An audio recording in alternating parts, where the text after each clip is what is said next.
Los Angeles! What is cracking? It's your boy James Coe. Beautiful Tuesday evening. Oh my goodness, what a great show we got lined up tonight. Let's go. We got Double P, as always, behind the glass. Double P, how are you doing, pal? Man, I'm doing great. I am pumped up for today. There's a lot of funny stuff going on right now. Yeah, there is. Always some good stuff. Man. We're going to have a good time today. 100%. I'm really looking forward to it. And again, we continue our chat into fantasy football. Hey, listen, man, it's time. Okay? I mean, we just got to lift the lid now. We got to start getting crazy, hardcore into fantasy football.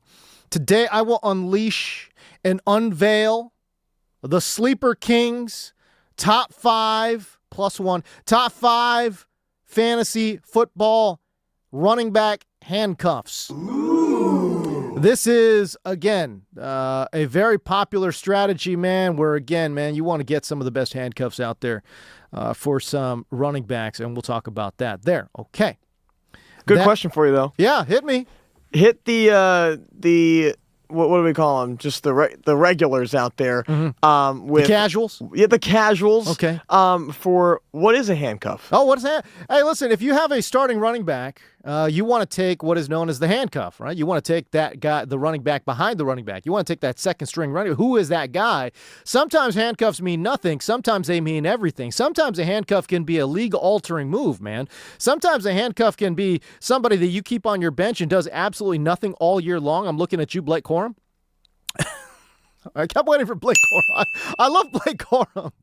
Blake Corum's so good, bro. I'm like, oh my gosh, I want to see Blake Corum out there. But no, but I mean, you know, when Kyron Williams is healthy, Blake Corum has nothing going on, you know. So again, we'll see what's going on. But again, those are your running back handcuffs. I'll talk about my 5 favorite ones going into 2026. We will, of course, be talking about what is going on with the Clippers. What's the latest and greatest in regards to the Clippers? And oh my gosh, have you guys seen the crazy, insane Little League controversy that is going on and developing as we speak here today? An ineligible player. We got player fraud going on in the Little League World Series. And of course, it's happening in the Southwest, man. Of course, it is happening in the great state of Texas. Little League World Series controversy. I can't wait to break that down, but we have to start the show talking about the Dodgers. Let's go. Oh, the Doyers back to their winning ways here in a good game yesterday. We got you updates all throughout yesterday's game, and we'll do the same thing here tonight. But today, one day after Tarek Skubal's Dodger Stadium debut, finally, Blake Snell has come back to Los Angeles. If you smell what the Blake is cooking. I'm excited, man. I love that. That was great. If you smell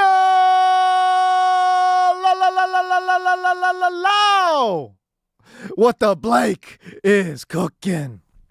It is his first start since May 9th. Obviously, he's been dealing with a left elbow injury, but this was, and that, by the way, May 9th, was his one and only start of the season. He missed the entire first month due to a left shoulder injury. But Snell, we are talking about Snell's 13th regular season start with the Dodgers. When I saw that stat, Double P, I was like, wait a second, really? Just his 13th? And it really is. It's only his 13th regular season start for the Dodgers, Double P. Yeah. It's crazy. It's good to have him back. It's good to have him back, bro. He posted a 2.35 ERA in 11 regular season starts last year. He had a very up and down postseason. He shut out the Phillies through 6 in the NLDS with 9 strikeouts, 8 shutout innings versus the Brewers with 10 strikeouts. I mean, he was lights out, one of his best performances of all time. 10 Ks and 8 shutout innings against the Brewers. But man, it was not Blake Snell. It was Blake shelled. Because, dude, he got absolutely shelled. He got bombed on in games 1 and 5 of the World Series. He gave up 10 earned runs across 11 2/3 innings pitched. Both losses for Blake Snell. But, of course, he did redeem himself somewhat there in Game 7 when he gave the Dodgers 1 1/3 scoreless innings in relief in Game 7. One stat I think that is very interesting in relation to today's game, though. Snell, obviously the lefty, taking on the Royals. The Royals are an MLB worst 9-25 against left-handed starters this season. That's terrible. I don't think that's very good. No. Yeah, I don't think that's very good. Let's talk about some players who are hot on both sides here. Shohei rocking a 9-game hit streak at home, where he is hitting at home over his last 9 games. He's hitting .455 with a .970 OPS. Go get it. 9 extra base hits, 9 RBIs in those 9 games at home. Freddie Freeman, he's batting .439 over his last 17 games. .439. Again, as we know, there's been no power. My dude Freddie Freeman has not hit a home run since July 4th. That was the last time we saw any kind of fireworks, if you will, from Freddie Freeman. July 4th. But he has been making great contact and obviously doing his thing. Look, he was 3 for 4 Monday, and Freeman's average is up to .308 on the season. That's the 3rd best in the NL behind Otto Lopez, who's hitting .318, and the great and underappreciated Luis Arraez, who is hitting .316.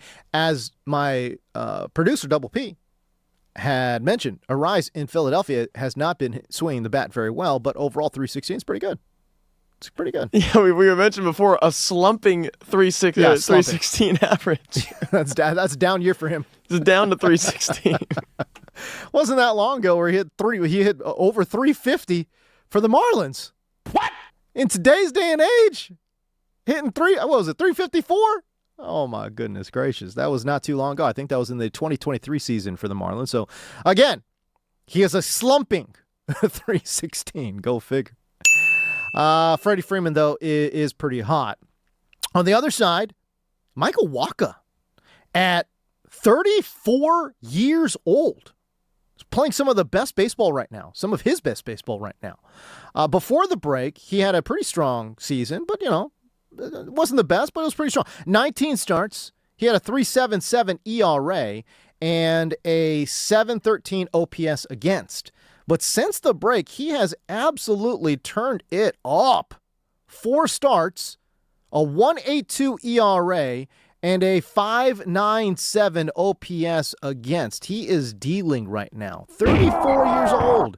34 years old. Michael Wacha, man. And as Dodger fans are becoming increasingly aware, Jack Caglione, he's also on fire. He went 2 for 4 with his 21st home run of the season on Monday. And he is going nuts in the month of August, man. 9-game hit streak in the month of August where he's hitting .417, 4 home runs, 12 RBIs with an .861 slugging percentage, man. He is going absolutely ham sandwich. And yes, he is on fire. It was a big win for the Dodgers last night. It was Skubal picking up, not the win. It's a no decision. But again, 5 innings pitched, gave up a home run, had 3 earned runs on the tally. Wasn't his best performance. To be honest with you, I thought his last 2 performances with LA have been average. Now, against the Cubs, he got the win, and the ERA looked good. But I think if we're being honest, man, he had a lot of hard-hit balls and some tremendous defense behind him. So I'm going to be honest with you, man, the last 2 games for Tarik Skubal have been, this last game was below average, clearly, and the game against the Cubs, again, the numbers look good, but if you actually watch the game, I thought he gave up a lot of really hard-hit balls, which is not great. The strikeout numbers are still there, so I'm a little bit torn. I'm going to be honest with you. I'm a little bit torn on Skubal because the strikeout numbers are there, which is, again, what you want to see. The stuff is still nasty, but it's still, I think, a little up and down, man. Call me crazy. I don't know. Well, I'm not going to call you crazy, on air. I'm kidding. No, but Scooble was also mentioning a lot about just missing kind of with his fastball up in the zone. You can get hurt up there. Oh, yeah. Leave the fastball up in the zone, off speed as well. Everyone knows you leave off speed up, and that's where you can get hurt. But Scooble's biggest piece was just his plan of attack, keeping the fastball down to hitters because it looks like it could possibly be his devastating changeup if you keep it low. So if he keeps all of his pitches low, which is usually Scooble's plan of attack, it's either a 98-mile-an-hour fastball that stays in the strike zone or a changeup that absolutely disappears. If you throw your fastball high, you know it's a fastball and not a changeup to hitters. So that's been a big part with him, is missing upstairs. And as a matter of fact, Tarek Skubal addressed his location with the media yesterday. Take a listen. Yeah, I mean, I kind of sprayed the ball a little bit. That's kind of unusual for me, especially, with fastball command and stuff like that. But, I thought I competed well and gave our team a chance to win. And, our offense picked me up big time, defense picked me up big time, and the bullpen was outstanding tonight. So, all in all, a good team win, especially when I don't feel like I performed up to my standard. Did you feel like there was something in specific that was just missing when it came to that command, the fastball command, or the feel for you today? Yeah, I think it was just fastball command. I was just spraying them up a little bit too much. I got to get back to competing in the strike zone, and that's when I'm at my best, consistently getting 0-1 and 0-2. But, we won, so it's, I'd gladly take that in a win, any day of the week. But, I'll be better going forward. First of all, let me say this. Skubal, interesting. I want to say it's an interesting answer for a couple of different reasons. One, that answer, I just want you guys to know, that answer had absolutely nothing to do with the original question. The original question was, how did it feel playing in front of a Dodger crowd the first time? And he immediately goes into autopilot mode, robo mode, and starts talking about baseball and starts talking about his location and how it was unusual for him. It's just an interesting response because, man, he is, every single time I see Tarek Skubal talk to the LA media, he is very guarded, he is very robotic, and he has a canned response to everything. That's why when he got on Pardon My Take and started talking truthfully, like he started doing like the whole truth serum thing, like he was speaking very truthfully with Pardon My Take and wasn't giving these robotic, pre-ordered, canned responses to the LA media. Whenever the LA media is talking with Skubal, again, he has come off as very robotic and very much. And listen, I'm not saying you need to be James Coe out there talking to the media, okay? You don't need to be doing rock impersonations. You don't need to be talking like Hulk Hogan or the Macho Man. But so again, you don't need to be on that level. And I get it. If I could pat myself on the back, talk about myself in third person, just like Tarek Skubal did. By the way, that's the other thing about this answer that I loved. He's like, I'm missing high in the zone. That's unusual for me. I was spraying the baseball around a little bit. That's unusual for me. Like, it's just so like, okay, dude, I get it. I get you. Talk about yourself in third person. It's cool. It's cool. Hey, who among us has not talked about themselves in third person? Come on. I just found it interesting. That's all. I just found it interesting. And it's like I said, like my major takeaway is the fact that Skubal, when he's talking to the LA media or like a scrum, canned responses, very robotic. And there's nothing. Hey, listen, like I said, I'm not criticizing the guy for that. That's fine. That's completely fine, Again, because you want to keep it baseball, you want to talk baseball, you keep it baseball. I get it. I understand. That being said, it's just such a stark contrast from when he was talking to the guys from Pardon My Take, where he's like talking about, man, I miss my guys in Detroit. I hope Detroit gets involved in free agency in November. Like he's already looking forward to November, bro. You know what I mean? Like it's just different. That's all. It's just a little different. And so I thought that was really interesting. So I don't know, like I said, and I haven't listened to a lot of his media scrums before. I'm assuming that is what he is like when he was talking to Detroit media. Maybe I need to do a little bit more of a deeper dive into this. Maybe I need to do a little homework and listen to some Tarek Skubal media scrums with Detroit media, before I have a real strong, firm take on this one. But it's a very stark contrast, y'all. Remember, once the playoffs are done and we'll see where that goes. Hopefully they're involved with everything. I would love to return. I got nothing but good things to say about the city of Detroit. And I mean, again, I got nothing but great things to say about the city of Detroit. I hope they get involved. It's just interesting. That's all. I mean, he was still semi-robotic on PMT, but he seemed a lot looser. That's all. I think that's fair. Hey, listen, I think that's fair to say. Seemed like he was a lot looser with a random podcast. I shouldn't say random, because, let's be real. Pardon My Take is one of the largest, platforms that you could possibly go on, dude. You know what I mean? He was pretty laid back. He was very laid back, dude. Literally, too. He was laying back in his chair during that. And also, in the Pardon My Take, that wasn't after he just gave up 3 runs to the Kansas City Royals. Also true. Also very true. So, yeah, it's interesting, though, because I'm telling y'all, it was just funny. The original question was, how did you feel pitching in front of the LA crowd for the first time, or something along those lines, right? And then he was like, yeah, my fastball was up in the zone. I'll sprain it a little bit. That's unusual for me because I'm so great. I'm so incredible. Usually I'm just so on point with my location, y'all. I obviously am exaggerating there to a degree. It makes it more fun. Okay. Anyways. Okay. Okay. So again, we talk about, hey man, what was the environment like for Skubal? Luckily the reporters did ask follow-up questions there. And this is Tarek Skubal talking about pitching in front of the Dodgers home crowd for the very first time. Yeah, no, a great environment. The fans they were great. It felt like, I don't know how many the stadium holds, but it felt like there was 40, 50,000 40 minutes before the game in their seats. And, when I walked out there, that's so special, and you appreciate it, the fan support. And is it Monday? Mm-hmm. Yeah, Monday night, so, I appreciate that for sure.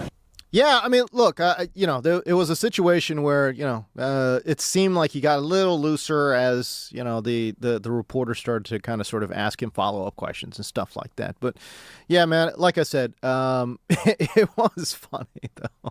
Is it Monday? Is it Monday? I don't know where we're at right now. No, and man, I am so curious to see what Skubal looks like in the postseason. Will he meet the moment? Will he not meet the moment?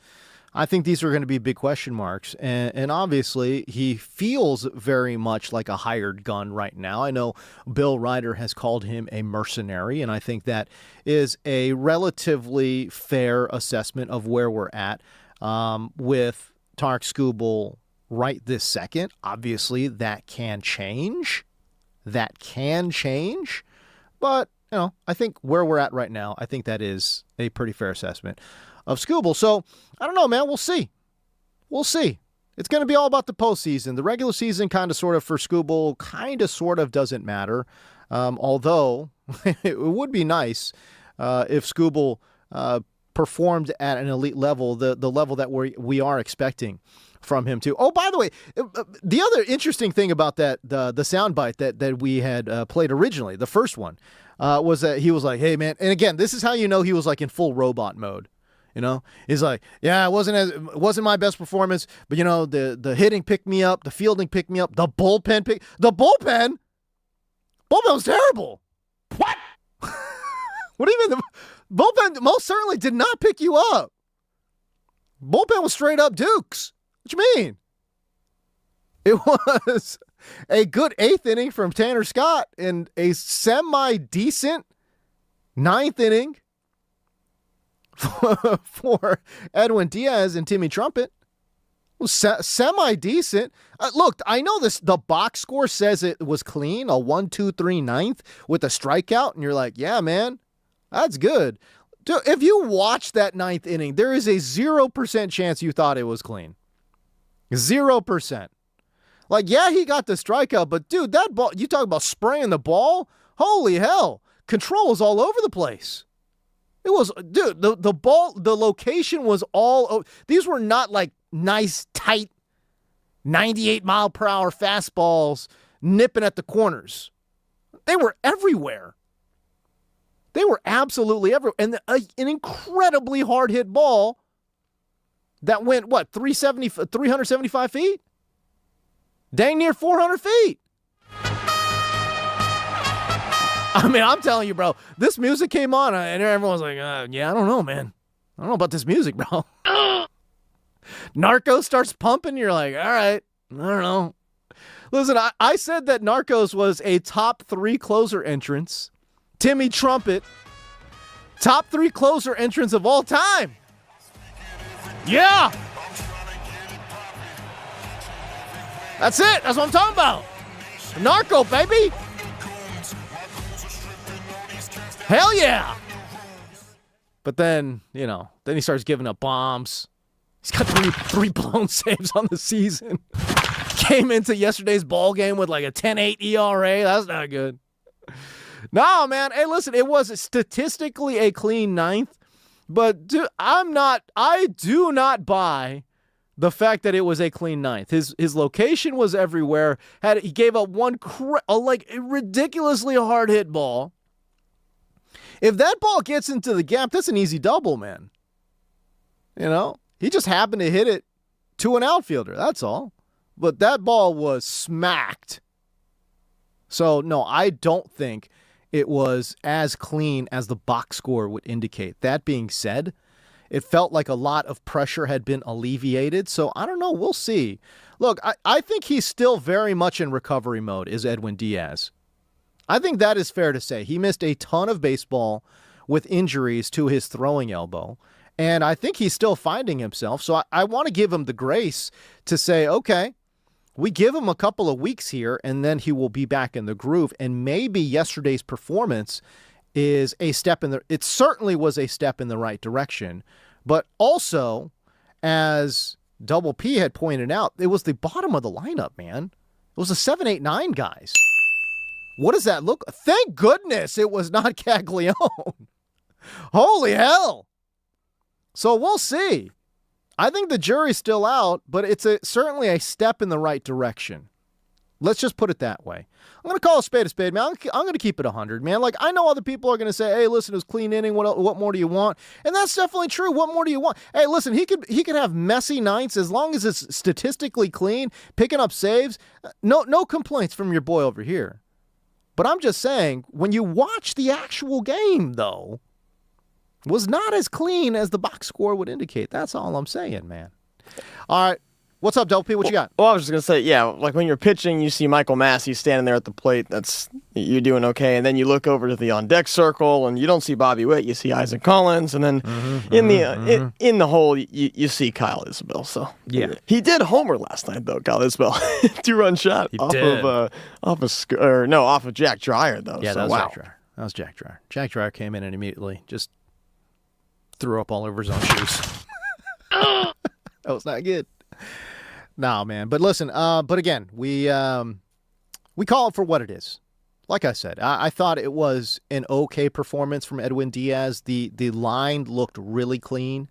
1, 2, 3, ninth, strikeout, no earned, no hits. And I know the statistically it looked really good. I just say from like a real life perspective, visually, I would say it still left you feeling a little shaky, and I think that's fair as an assessment there. But again, I'm not burying Edwin Diaz, man. Listen, I want to love Timmy Trumpets. I want to love Narcos. I want to get fired up when that music comes on. And he is coming back from a very long layoff, so I will give him that grace. Look, check back in with me in 3 weeks. I will give him 2 weeks of a grace period to reacclimate himself to the majors. I think that is fair. But after that, though, then we can get a real assessment of where Edwin Diaz is at as the Dodgers closer. Okay, we step away. When we come back, the latest on the Clippers Just the continuing drama.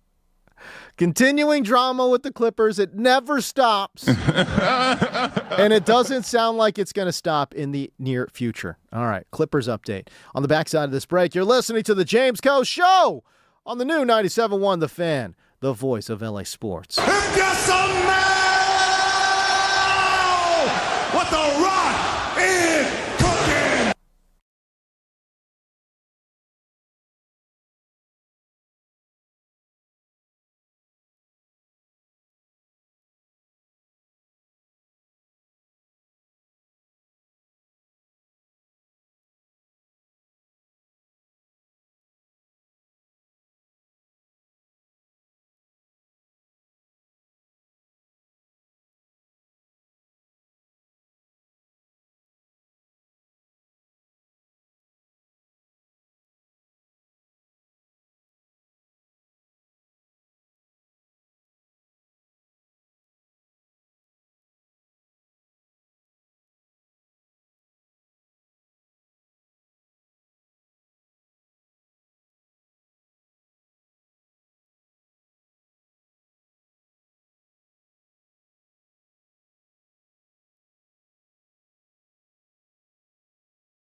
What is cracking, Los Angeles? James Go here with you. If you'd like to call into the show, be part of the show, talk to me, man. Don't make it so that I talk by myself here, bro. That's a lonely existence here, you know? And shoot, you know what? I know Double P is also tired of hearing my voice. That's the last thing I want to hear right now. Give me a call. 855-97-LA-FAN. 855-97-LA-FAN. And this is for my YouTube people. Shirt of the day today. I just got this shirt. I'm not going to lie to you. This has vaulted into my top 3. Macho Man, Randy Savage, a new shirt that I picked up today. And I'm telling you, I'm rocking it. I have a vast t-shirt collection. And I have, again, I spend entirely too much time looking for new t-shirts, much to my wife is actually like legitimately embarrassed walking around with me sometimes. She's like, "You are a grown man with children. Why are you why did you spend money, US dollars, on buying a retro Macho Man Randy Savage t-shirt? What is wrong with you?" But I'll tell you what though. People appreciate it. People appreciate it in the office. Okay. My guy D-Mac has complimented my shirts. Okay. Many people are saying, James Coe has the best t-shirts. Many people are saying this. Anyways, that's a big, that shouldn't go unnoticed around here because, everyone kind of comes in fitted up for their shows. It's really, that's a huge compliment. I feel like most people don't come fitted up. Well, they tried to. And I certainly don't. I mean, I don't know if wearing graphic t-shirts is a thing. But... I would count it as fitted up. Okay. I like it. Anyways, it's the t-shirt of the day. Hey, if anyone in sales is listening, can we get this sponsored? T-shirt of the day. Ding! Yeah, give me that. T-shirt of the day sponsored. That would be great. I would love that. Anyways, in regards to the world of the Clippers, oh my God, this drama never ends. Pablo Torre, as we know, uncovered yet another potential cap circumvention charge. This time with big screen maker Daktronics. What is going on here? And this is the funny part, man. The funny part is that the Clippers, despite overwhelming evidence to the contrary, the Clippers apparently are holding their head high and denying the hell out of these allegations. In fact, there's a recent report saying that Kawhi and his camp feel like this investigation will be wrapped up soon. Sure it will. It's only taken 12 months to get the initial cap circumvention charge wrapped up. By the way, it's still ongoing. It's being done by a law firm, a business model that requires billable hours. You've given them a blank check. The evidence has already been, massively handed to you on a silver platter. Pablo Torre has done a ton of work already. Federal investigators have done a ton of work already.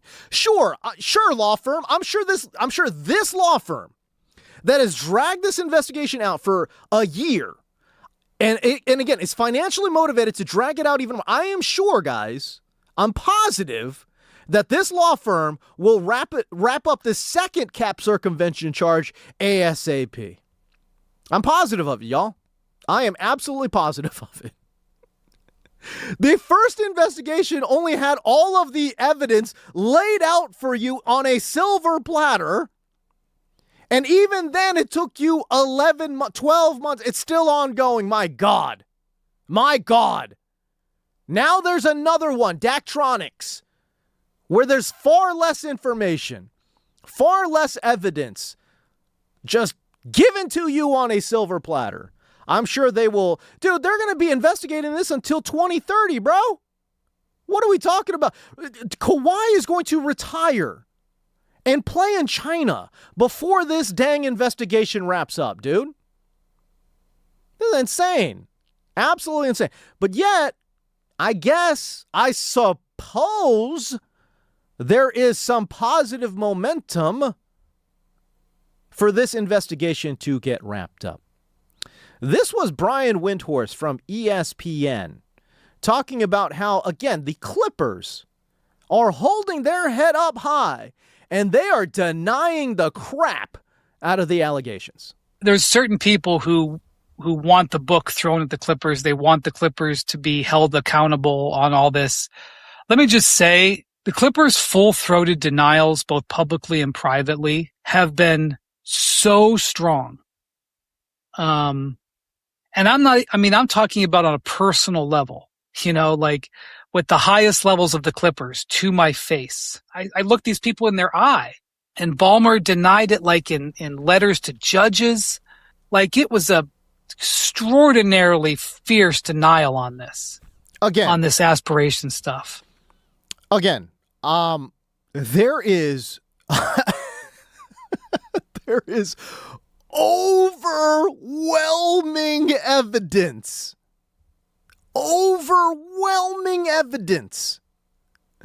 that Aspiration, a company that plants trees and trades out carbon credits, why would they endorse Kawhi Leonard, who, by the way, produced absolutely zero advertising for Aspiration? This is what's so disgusting and lame about this all, is that, again, there's overwhelming evidence. I mean, just incredibly crushing evidence that this is clearly cap circumvention. Unbelievable amounts of evidence. But the whole lame part about this whole thing is that all Kawhi had to do was like 2 or 3 just complete like lip service, lame-o appearances, ad revenue type of stuff, you know? Like, just do like 3 stupid, lame Instagram posts for Aspiration. That's all he had to do. And that would have made his case that, oh, no, I am a spokesperson for Aspiration, guys. Like, that would have made that case so much stronger, even if it was just the most lame, lip service type of advertising. But no, he couldn't even be bothered to do that. He couldn't even be bothered to do the most ridiculous, lame, anything. They wouldn't even allow his name and likeness to be used on the most stupid, ridiculous, low-level, but low-budget advertising. He wouldn't even allow that. Oh, come on! That's how lame that is. I mean, you have to. I can't stress this enough, dude. Aspiration, as the details go, Aspiration was actually working on some mock-ups and some trying to incorporate Kawhi into their advertising. They were trying to do that. And according to sources that, again, Pablo Torre had talked to, Aspiration advertising executives were told, scrap that. He's not going to do that. How ridiculous and lame is that, bro? Like, who cares? Do you know how little effort, how little work you actually have to do? You have to do literally nothing. You just have to let them use your name and likeness. That's it. You don't have to get up out the couch. And by the way, they're giving you millions of dollars already. You couldn't even be bothered for a few social media posts, dude. Like, I can't believe how lame that is. And truly, honestly, and that's the thing. It's like, all you had to do was maybe a handful of social media posts. And that would have justified this, $10 million endorsement or whatever it was that he got.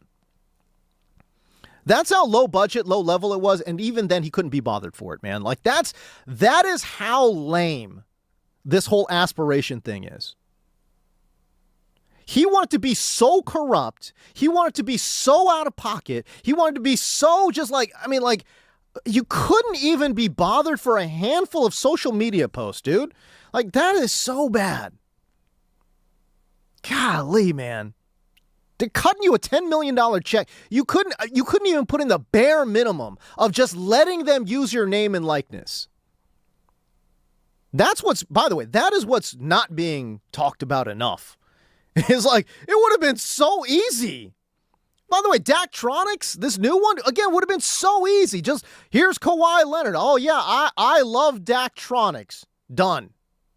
When I go to a game, I want to see a Daktronics giant screen. We're done. When I play it Intuit, because remember, Intuit hired Daktronics to do their crazy, giant Jumbotron Halo thing. When I play it Intuit, the game experience is elevated when I look up and I see a Daktronics Halo giant screen. That's all. I mean, again, he doesn't even need to say it. wanted to make the whole thing.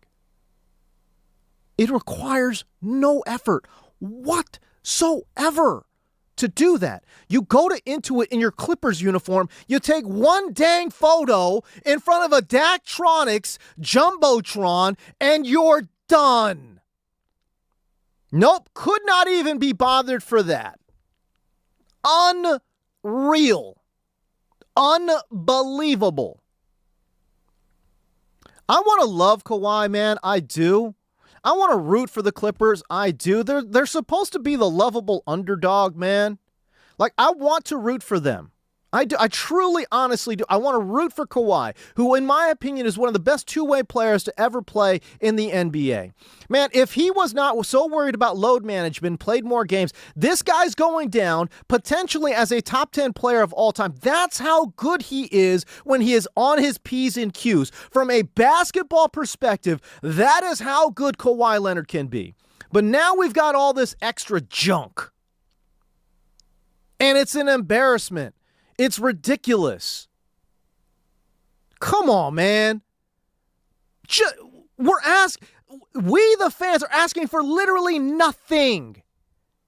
Daktronics would ask for nothing. Go to Intuit, take your photo in a Clippers jersey, dude, and then you're done. But you can't even be held to that minimum of a standard? My God. My God. Get out of here with that. Insane. All right, listen, I've been ranting over here. We got to step away. When we come back, actually, there's more to the Clippers denial. There's more to the Kawhi saga. You'll hear from noted NBA insider Jake Fisher after the break, and you will also hear in regards to what is possibly a looming suspension for Puka Nacua. Rams updates coming up after the break, right here on the James Koh Show on the new 97.1 The Fan, the voice of LA Sports.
Welcome back, everybody. James Coe here with you. 855-97-LA Fan. If you want to partake there. If you want to find me personally on social media, it's at James D. Coe, spelled K-O-H. Or, of course, you can interact with us at The Fan LA across all your social media. And that is where we are very active on the YouTube side. So, youtube.com at The Fan LA. Man, we were talking about the Clippers and Kawhi Leonard.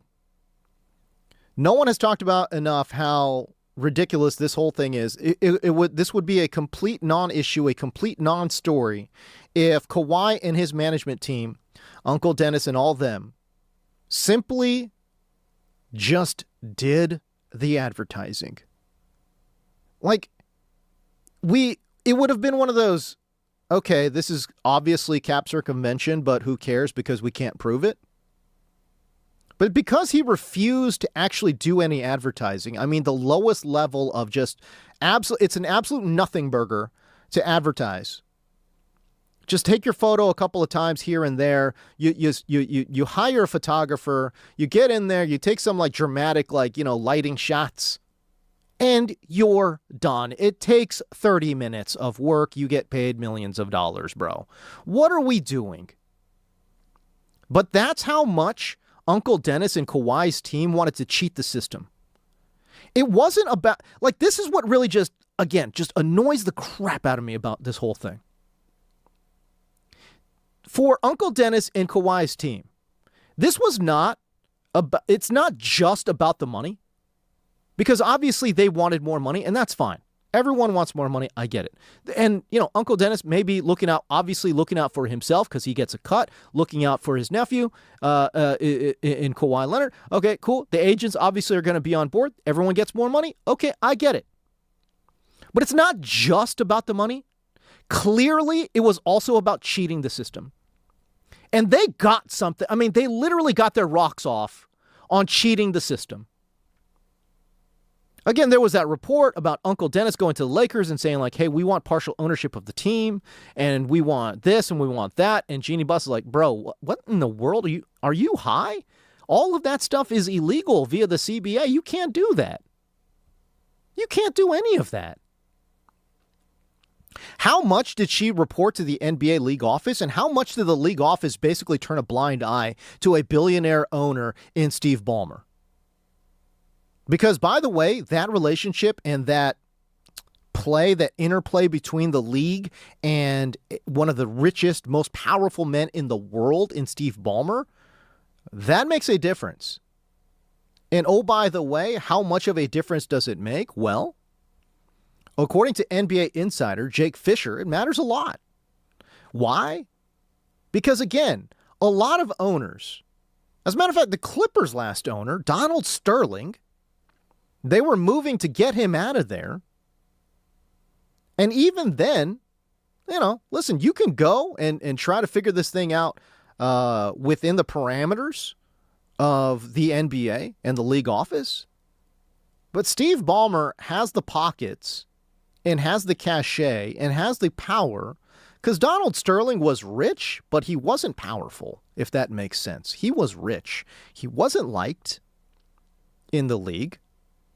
And I am assuming, even though he was rich, I don't know how many judges he knew. I don't know how many people in the law that he knew. But I will promise you one thing. Steve Ballmer, I am sure, has a lot of connections. A lot more connections, let's just say, than Donald Sterling. And a legal fight between Steve Ballmer and the league could be protracted. And it could be very damaging for the league as well. There are some very real-life consequences if the billionaire owner, Steve Ballmer, says, you know what, I don't like where this is going, and I'm going to make my own rules. Shocking, breaking news, but a billionaire wants to make their own rules. I know that's going to shock y'all. What, laws? No, those don't apply to me.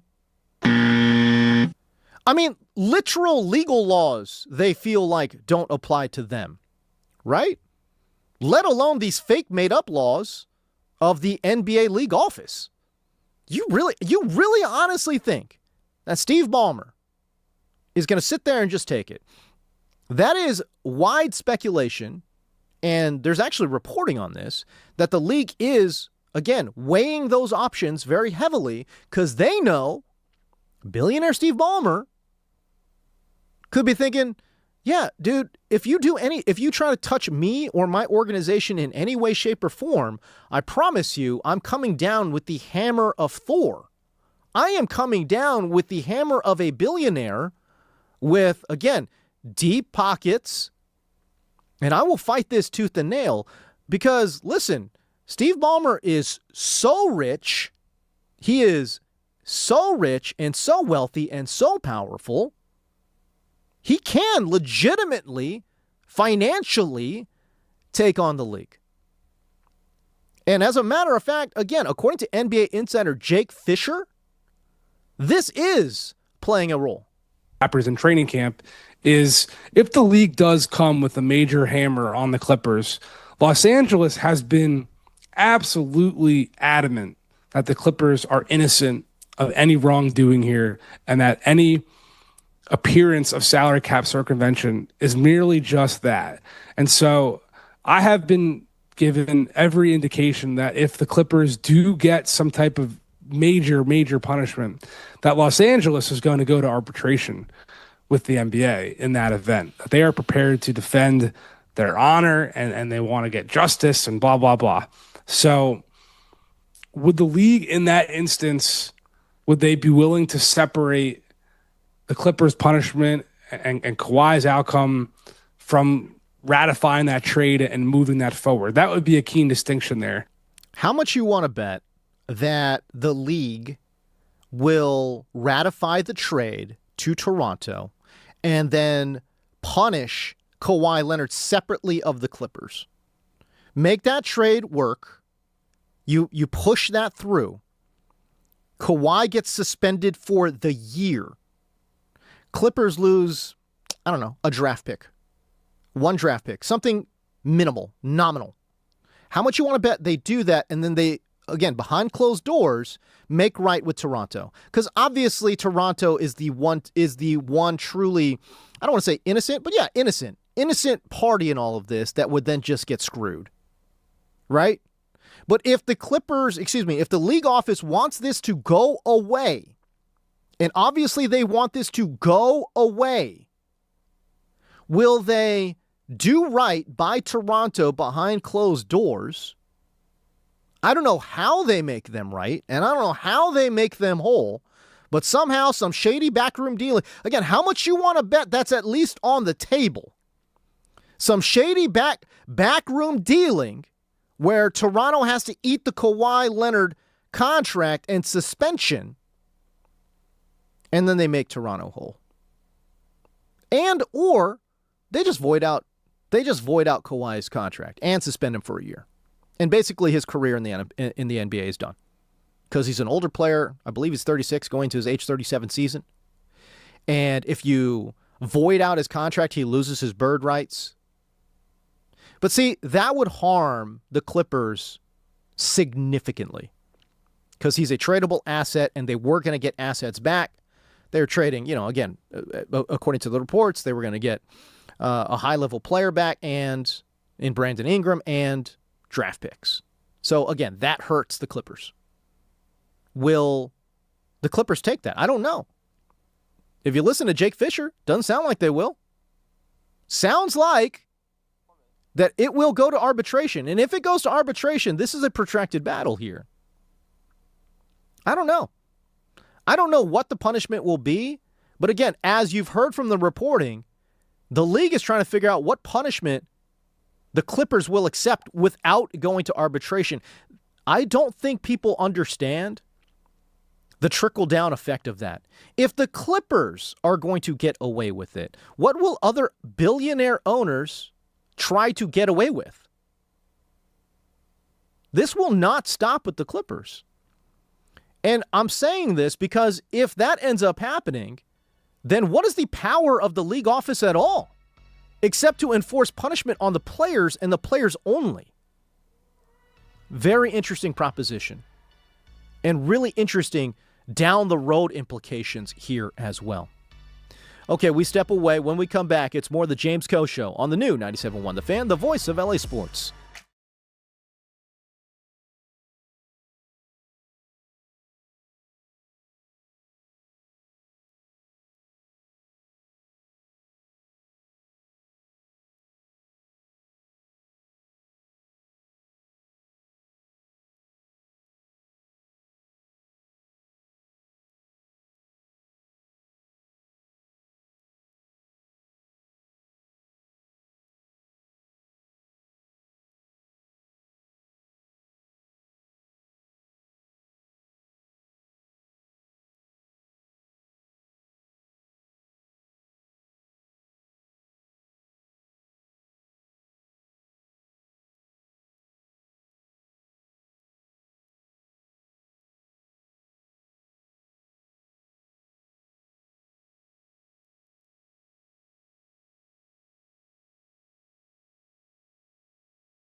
Los Angeles, what's cracking? It's your boy, James Coe.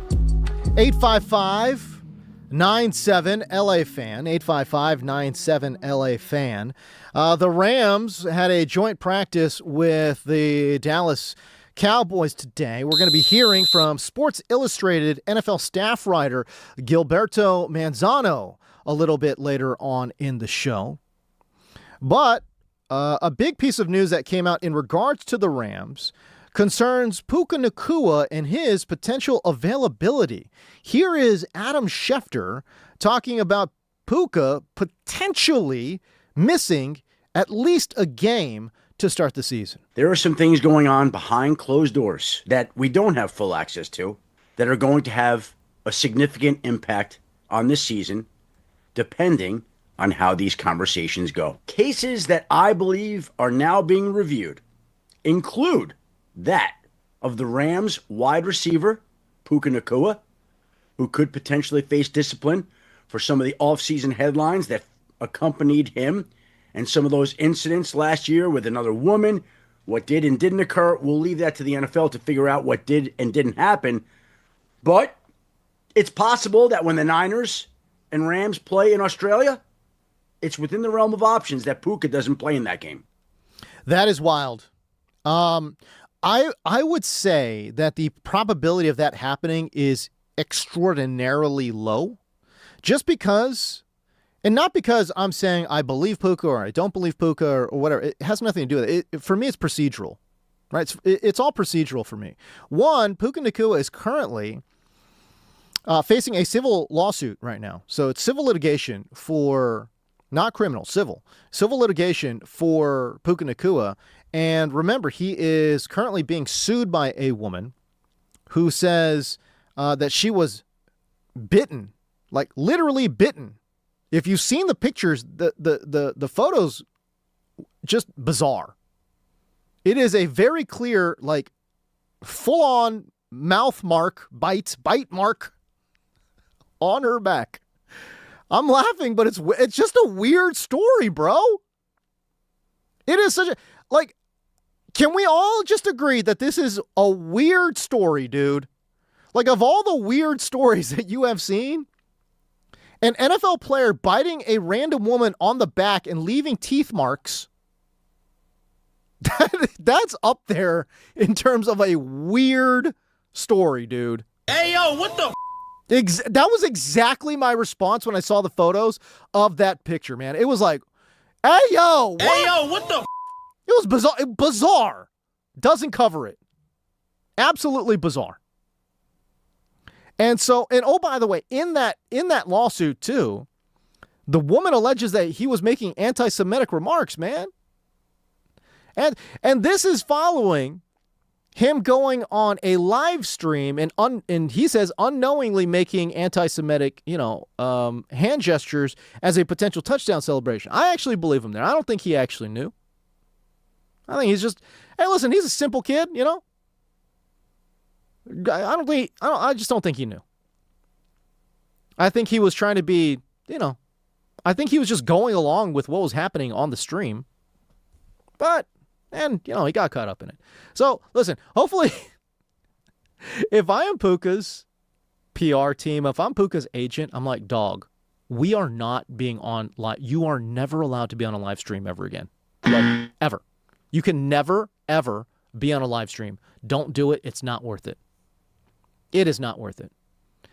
A player of his caliber should be well into contract negotiations at this point, talking about a contract extension. Very well into that process. And by the way, his future contract should, again, probably be like a 4-year, $160 million deal or somewhere thereabouts. Might even be more. But a 4-year where he's making $40 million per, that should be, honestly, that should be the starting point for how well he has played. He's coming off a 1,700-yard season. This is somebody who set the NFL record in regards to receiving yards for a rookie, when I believe he had something along the lines of 1,400. Might have had 1,500 total yards if you include all the rushing involved as well. So that's the kind of player that Puka Nacua is on the football field. But now Adam Schefter's saying, hey, listen, the league office is looking into it, and it's possible the Rams will be without his services come week 1 in Australia. What? That's not cool. That is one of the most difficult games in what is one of the most difficult stretches for the Rams to start the season. I highlighted the Rams' early start of their schedule. It eases up significantly in the middle portion and then ramps back up in the end when they see Seattle 2 times in the last 3 weeks. But to start the season, I truly honestly believe there might not be a more difficult start to the season than what the Rams are facing currently. They got to go all the way on the road to Australia in what is supposed to be a home game for them. They're going to face San Francisco, one of their hated division rivals, a team that is being led by Kyle Shanahan that seemingly always has Sean McVay and the Rams number. They are an incredibly tough out. Doesn't matter how many injuries they have. Kyle Shanahan has all offseason to prepare for week 1. Good luck. And by the way, the Rams have a vastly superior team on all levels on both sides of the football. I'm trying to think about special teams. I might be overspeaking here because the Rams special teams is a little dicey, as we saw last year. But I think offensively, defensively, there's no question the Rams have the better team. But seemingly it doesn't matter when the Rams play Kyle Shanahan and the San Francisco 49ers. Seemingly doesn't make a difference. Because Shanny just knows Sean McVay. And Shanny has some stuff cooked up for McVay, man, every single time. And oh, by the way, this also includes the fact that, again, not only is it in Australia, the Rams are using a very controversial and a very risky travel strategy where they're traveling there the day before. The day before. San Francisco's going out there 8 days in advance. They will be very well rested and very well accustomed to the time change and the jet lag. They're going to be hanging out with kangaroos. Hell yeah, they are. Dude, the social media posts are going to be going crazy. Can you imagine George Kittle out there in the Australian wild, bro? Dude, he's going to be having the time of his life, bro. Those posts are going to be awesome. Then you got, Stafford all week still posting pictures on PCH or something. Correct, dude.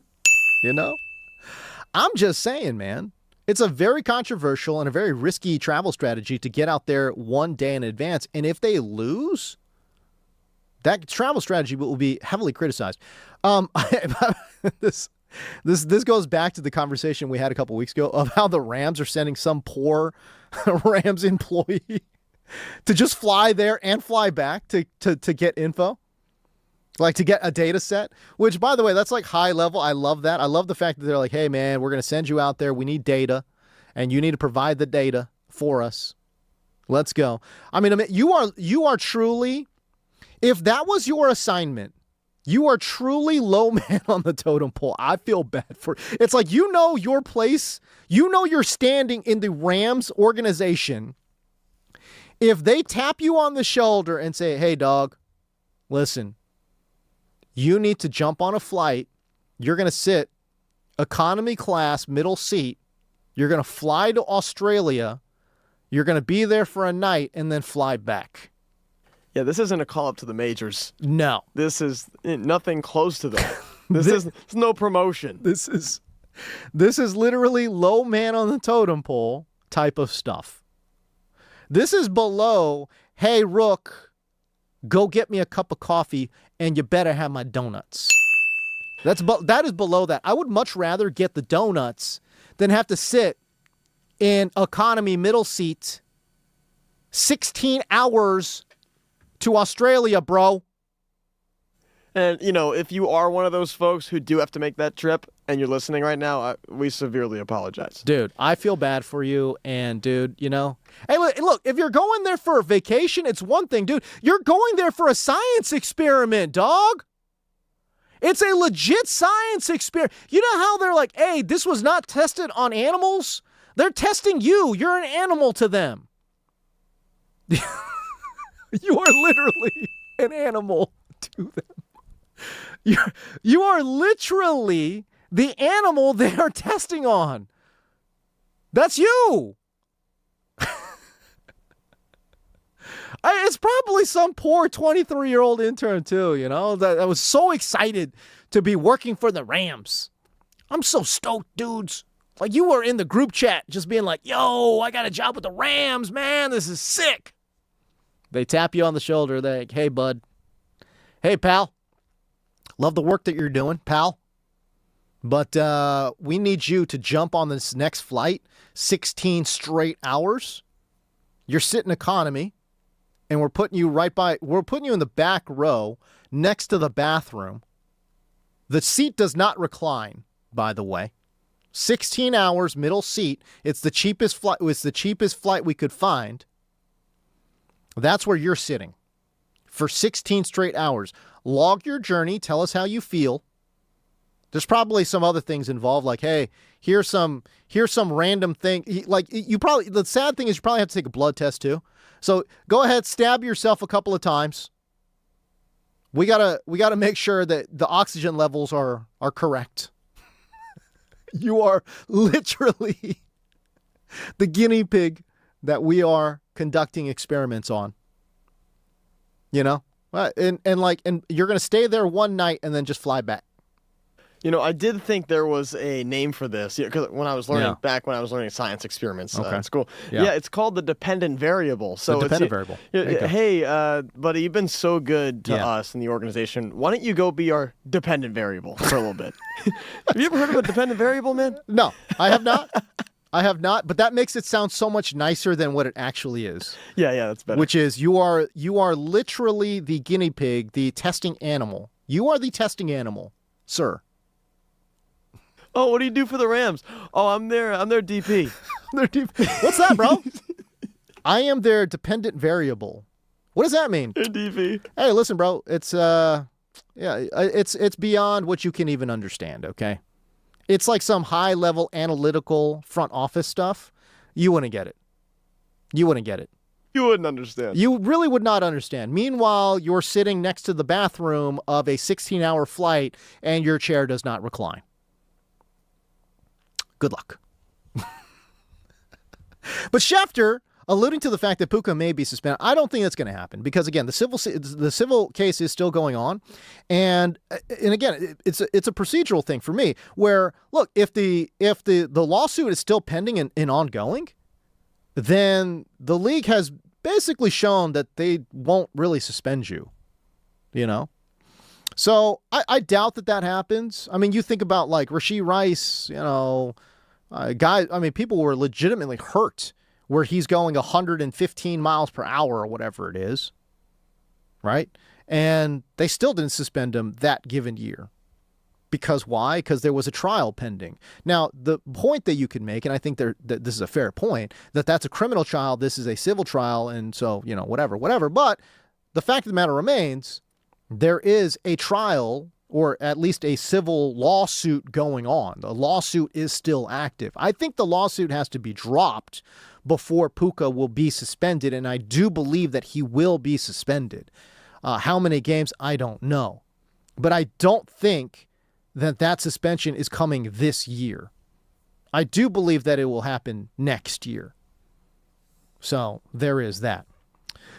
Really interesting story. Oh, and by the way, let me just wrap up the whole scheduling talk for the Rams, just in case you've missed it. It's week 1 at San Francisco, right, where they're going to be dog-tired. They fly in the day before they play. And then they play New York, which is on Monday night, which is good for them. That's a win. So very potentially they could already be 1-1. Then they've got to go on the road and play Denver. Oof. Tough road game at Mile High. That one can go either way. Truly, honestly, I believe that one can go either way. But let's say they lose, they're 1-2 now. Then they got to go on the road and play an early Sunday game, a 10 a.m. Sunday game on the road against Philadelphia. A West Coast team playing a 10 a.m. game against a really, really good defense and a really good team in Philadelphia. Legitimately, they could be 1-3 right there. And it wouldn't really surprise me. If they were 1-3, I think that's absolutely in the realm of possibility. I don't think it'll happen, but it could happen. Guess what? In week number 5, they're at home in prime time playing Buffalo. Josh Allen comes to town. So I'm just saying, and again, if the Rams lose to Buffalo there, would you be surprised? Would you be surprised if Josh Allen puts on the Superman cape and literally carries Buffalo past the Rams? I would not be that surprised. So in the first 5 weeks, I don't think it's going to happen, but it's possible. It is absolutely possible the Rams are 1-4 after 5 weeks. Myles Garrett, Aaron Donald is in the fold, and people are freaking out. It's at least within the realm of possibility. Let me just say that. I like to talk about range of outcomes. That's in the range of outcomes. 1-4 to start the season is in the range of outcomes. I don't think it's going to happen. But even if they go 2-3 over the first 5 weeks, it will feel like the sky is falling. Just to put that out there. The middle of the schedule is pretty soft. I've got them winning 13 games. I've got the Rams winning 13 games. Interesting news out of UCLA. Derek Carr was added to the coaching staff at UCLA as a quote-unquote special advisor to the head coach. This happened on Monday. The Bruins announced that they hired the former Fresno State quarterback, Derek Carr, onto their staff. It is the best value in all of coaching. Why? Because Derek Carr is getting paid $0.00. $0. He is doing this for free. And again, we're talking about a guy who played 11 seasons in the NFL. He made 4 Pro Bowls. He's a longtime Raider. Played for the Saints as well. That one didn't go that good. But he announced his retirement in May of 2025. Why UCLA? Why the Bruins, of all places? Well, Bruins general manager, Derek Ray, also worked as an offensive assistant and assistant director of football ops at Fresno State when Derek Carr was there, so they've got that link from their Fresno State days. And the big thing that Derek Carr is facing here is that he's got to build up or help build up, because I don't know how involved he will be in the coaching of Nico Iamaleava, but I do think that he will be involved somewhat. I still think this is going to be primarily a Bob Chesney deal. But listen to Derek Carr talk about the UCLA quarterback in Nico Iamaleava.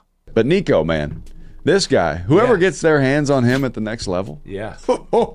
Nico, man, let me tell you something about this quarterback, man. Let me tell you something about this quarterback. You walks in the room 6'6", 230 pounds. He walks in. I was like, who is this guy? He's like, that's our quarterback. I said, hey, what's up, Nico? He's like, what's up, man? I got these videos of him playing volleyball with a 40-plus inch vert, looking down at people, spiking the ball. I go out to practice. We're on the right hash. He throws a cover 0 deep out to the field. Just effortlessly. The ball doesn't leave eye height. Zink! Love that. He handed it to the kid. Yeah. 50 yards away. Is he receptible? Is he receiving? He is the information. Most humble. Is he open to information? Is he coachable? He is 100% coachable. Nico moved around. It was like, oh, I don't know about this kid. Tell us about him. He is the greatest kid. Family, met his dad, uncle, brother is on the team there, who's also another baller. Right. Like, they are great people. I love that. Open to learning, he'll text me questions, he'll text me, and I told him, I was like, look, man, I'm here just as a resource to help. I'm not here to overstep a coach. I'm not over here to overstep your quarterback coach, offense coordinator. You know that, and they know that. Room. I'm just here as an old veteran. Just pretend I'm an old veteran in the room. I absolutely love it. Now, obviously, he's overstating a lot of it. I think Nico Iamaleava is a really interesting prospect. He's more known for his legs than his arm, although he does, in my opinion, did show a lot of arm strength, both at Tennessee and at UCLA last year. I really enjoyed Nico Iamaleava last year. I did, watching him play, and I watched a ton of Big Ten football. Obviously, I'm an LA guy. My wife went to UCLA, so I did watch a lot of UCLA games. I'm a college football analyst for a local LA station here. So again, we kept an eye on the local teams, and I thought Iamaleava, he's got the tools. Whatever Derek Carr is saying about the tools, I totally believe. Where he loses me a little bit. He's talking about, his dad and his uncle these guys are great. Dude, his dad and uncle absolutely screwed over their kid in Nico Iamaleava because they were the ones that were leading the negotiations for his NIL deal, and again, reportedly wanted a ton more money after leading Tennessee to the college football playoffs. But apparently they came back that offseason like, man, we just want a ton more. And Tennessee's like, hey, listen, dude, good luck. Good luck. Don't let the door hit you on the way out. And then they went to UCLA, and they did not get that money. They lost a ton of NIL money, a ridiculous amount of NIL money going from Tennessee to UCLA. And obviously the football itself suffered significantly. They only had 3 wins last year. It was tough. So yeah, that the family actually tarnished Nico's public perception dramatically. So again, if I'm a little skeptical that, that the dad and uncle are quote unquote great people and yet tarnished the public perception of their kid in Nico Iamaleava, if I hold a little bit of, I don't know about that one, that is why. But man, this is a kid that threw for about 2,000 yards last year, 13 touchdowns, 7 interceptions. The Bruins, again, as I mentioned, went 3-9. But dude, listen, there is no question Nico looks so much better after Deshaun Foster got fired, and how the original OC in Tino Sunseri, who's a former Indiana guy, Tino Sunseri was a joke, dude. He quit on this team straight up. He literally quit on this team, left them midseason in mid-lurch. It was bad, dude. Then Jerry Neuheisel came on board over as the OC, and he did awesome. He was awesome for UCLA, and he was awesome for Nico Iamaleava. Really unlocked his ceiling. So much of his production came when Jerry Neuheisel took over play calling duties. I mean, Jerry Neuheisel literally was carried off the field on his team's shoulders when they scored that huge upset over then-ranked number 7 Penn State. Crazy game. Awesome game. But man, the most important takeaway, forget about the development of Nico Iamaleava. If Nico develops, the crazy thing is Derek Carr will get credit for it, even if whatever role, even if it's a 1% role, he will get a ton of credit for it, and he will then begin his coaching journey. I think he has latched on to a really good quarterback. Nico's going to show market improvement under this new offense with Bob Chesney, who is an absolute builder of men and teams. Right? So this is a really smart move by Derek Carr, and it's a really smart move by UCLA. You want to know why? This is a huge, huge recruiting tool. Man, if I'm pumped about UCLA, they're making all the right moves. Bob Chesney, perfect hire. They were able to retain Nico Iamaleava, awesome. High-level prospect. And then you bring in Derek Carr as a recruiting tool? Come on, man. The Bruins are out there hitting home runs, baby. They look awesome. I love what they did this offseason. What a complete and just total rebuild. I love it. Awesome. Awesome moves by UCLA and the Bruins, man. Good stuff. Okay, I tell you what, let's step away. When we come back, we will try to give you a Dodgers update. We'll see what's going on that game. And more NFL coverage as well on Cover 3. That's coming up next, right here on the brand new 97.1 The Fan, the voice of LA Sports.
Yeah!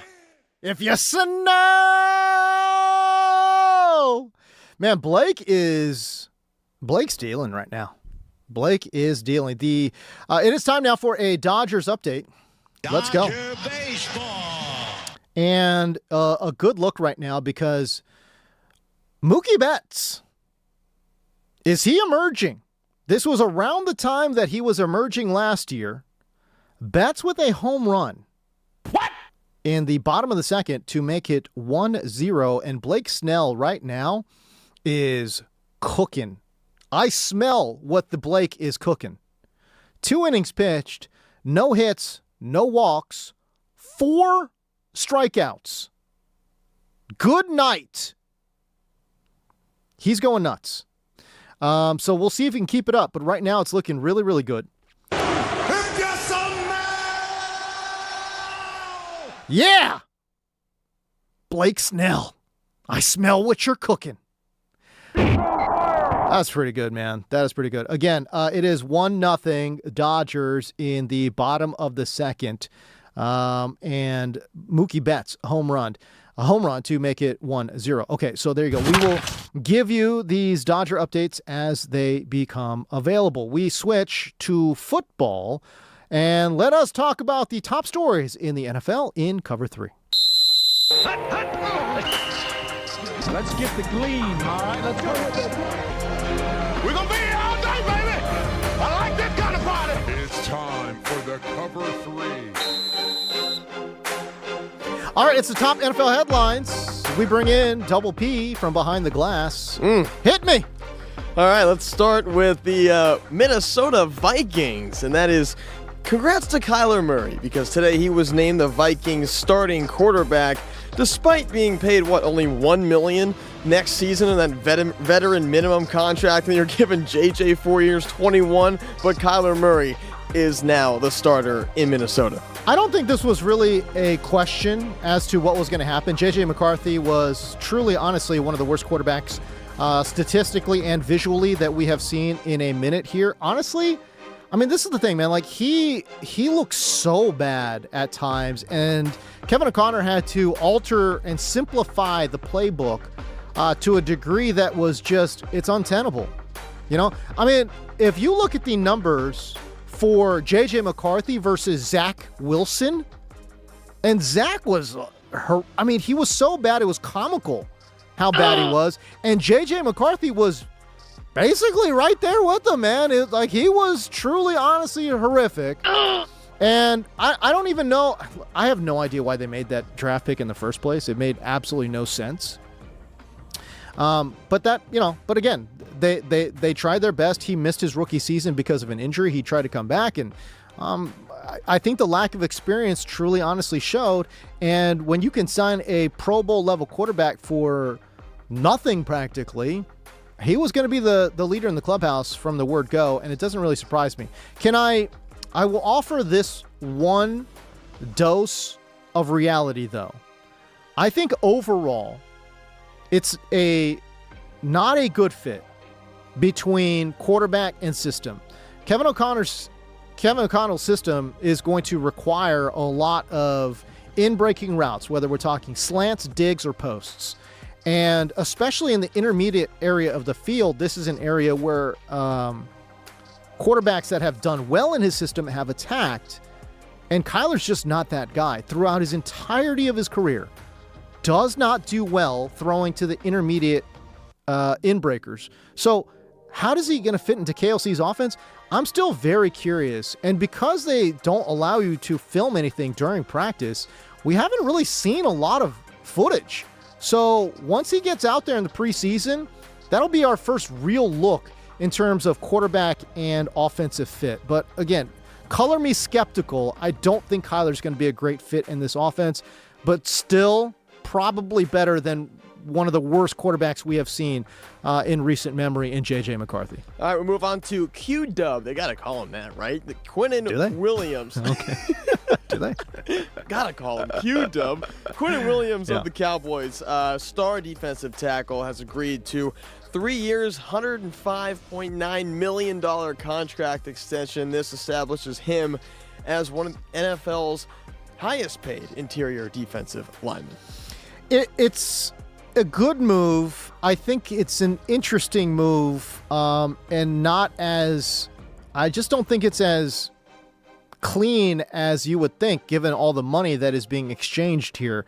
I don't know, man. Like, he's going into his age 29 season, and I think he's been a really, really good player, but I think look, he's on the back nine of his career for sure. He's playing a position that, again, does not age all that gracefully into your later years. So I'm curious.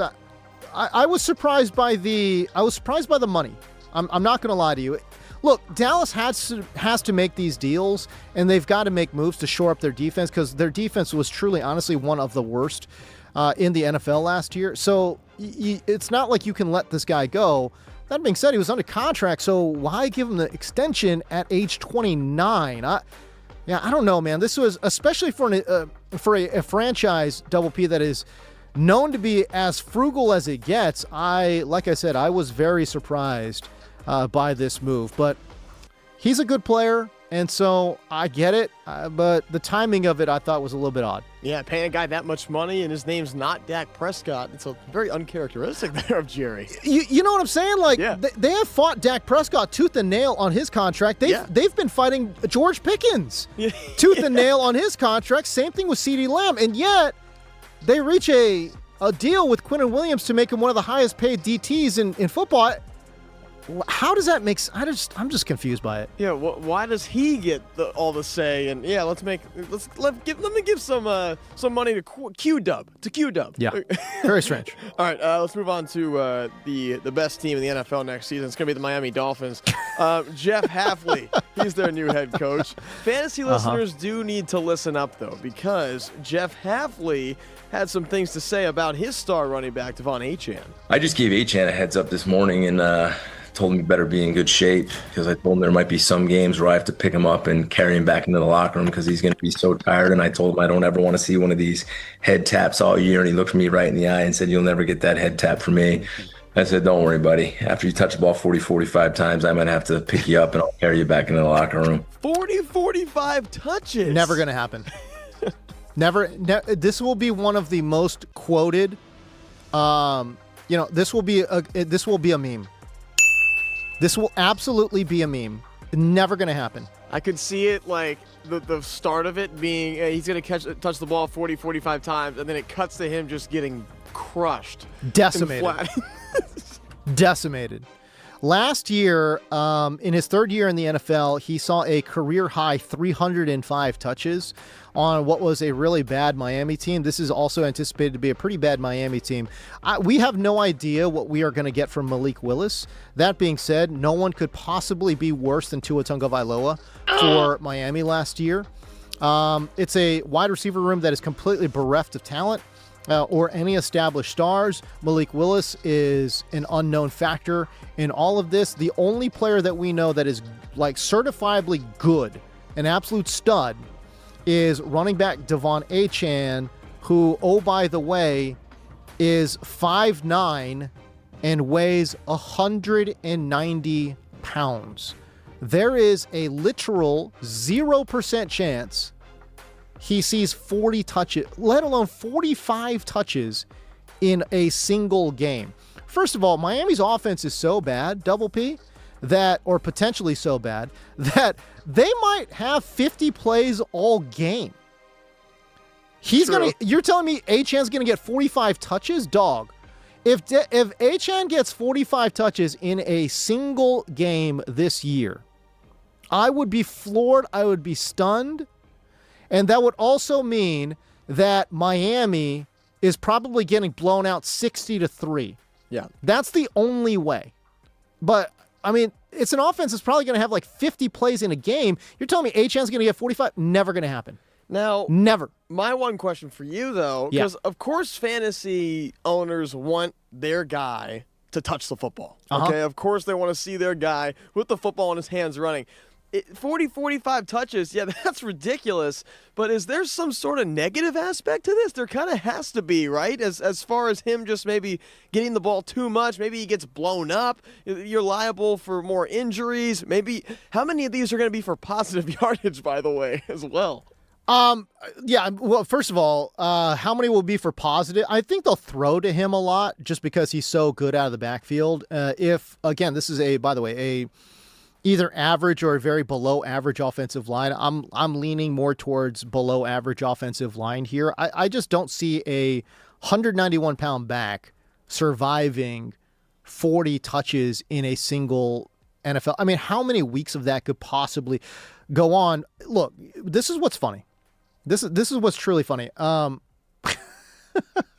45 touches a game over 17 games would give him 765 touches. Are you insane? I mean, dude, we were talking about Christian McCaffrey having 400 plus touches last year for San Francisco, and we were like, oh my gosh, dude, CMC is getting an unbelievable amount of work. That was 400 touches. 45 in 17 game stretch would be 765. Never gonna happen. If he gets 20 touches a game, I think most people would be pleasantly surprised by that, which would also give him, by the way, a new career high in total touches. Dude, I love when coaches just say the most nonsensical, random things, and this is up there. This is truly up there in the nonsensical things that you could possibly say. This is absolutely going to be a huge meme on fantasy football Twitter. This is not only not possible, like not even in the realm of possibility for Devin Achane, man. It's crazy. So there you go. Anyways, that's your cover 3. Your top headlines here in the NFL. We step away. When we come back, we will give you more Dodger updates, and we will dive deep into the fantasy. Speaking of fantasy football, I got more fantasy football takes coming up on the backside here. My 5 favorite running back handcuffs. That's coming up next, right here on the new 97.1 The Fan, the voice of LA Sports.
One of the most commercially successful songs of all time. Of all time. The GOAT of songs, if you will. This was on the Spider-Man soundtrack, wasn't it? Yep. Yeah. Okay. Have you seen the new Spider-Man, by the way? I have not. Oh. You know what's funny? I've actually prepared myself for it, though. I actually went back and I watched all 3 of the previous Spider-Man movies. Wow. So, it was pretty good. You know, I'm not going to say it's overrated. Actually, I will. Look, the movies are fine. I think the last movie that came out, Spider-Man, the third one, I think that one was actually really good. And the first one had its moments and was pretty good too. The second one, though, was not. That was not very good, man. And there was a lot of plot holes in the third one too. That was like, I think it was like good for nostalgia's sake because you got to see all 3 Spider-Men. Yeah. And you got to see all these like old villains and stuff ranging across different franchises. That part was really cool. And I love how they incorporated that, but just too many. There was a lot of story, like plot holes, man. Pretty bad. Anyways, I'm not saying it was overrated, but it was overrated.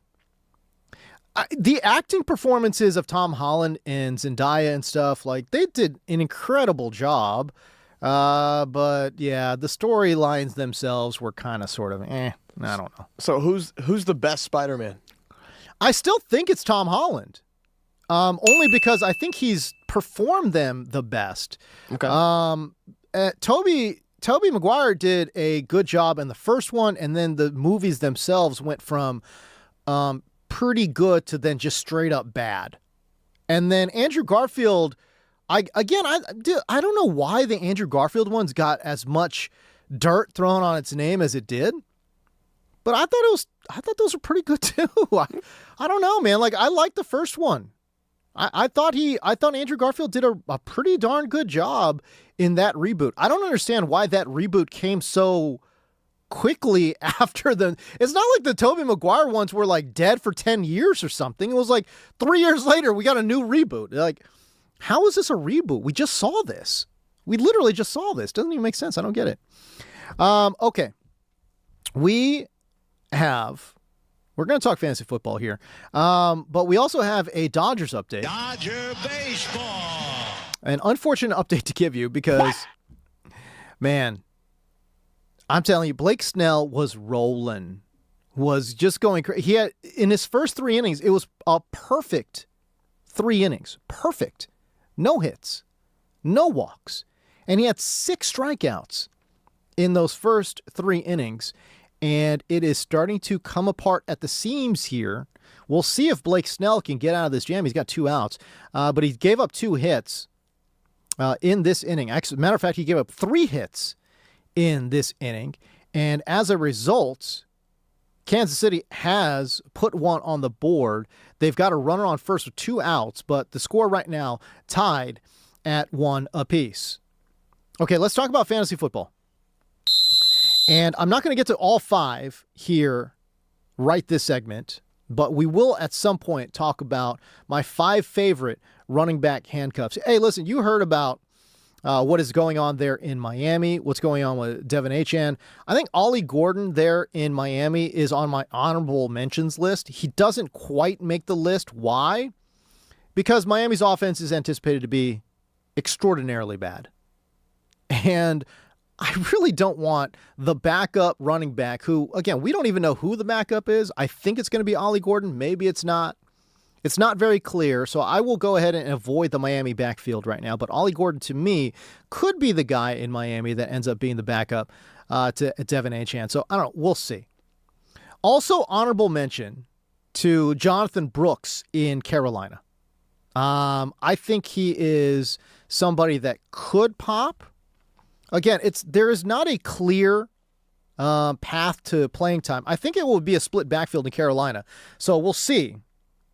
We'll see, but we're just not 100% sure. Meanwhile, Jonah Coleman, also honorable mention there in Denver. But again, we know J.K. Dobbins is the starter. J.K. Dobbins has about a 0% chance of staying healthy. So the running back room there and the backup situation in Denver is also murky with Jonah Coleman, the rookie out of Washington, and R.J. Harvey. R.J. Harvey I compared him I called him the Adam Dunn of football players. A lot of home runs, but dude, a lot of strikeouts as well. So if you're looking for consistency, there wasn't one of the most consistent running backs that I charted coming out of college last year was Jonah Coleman.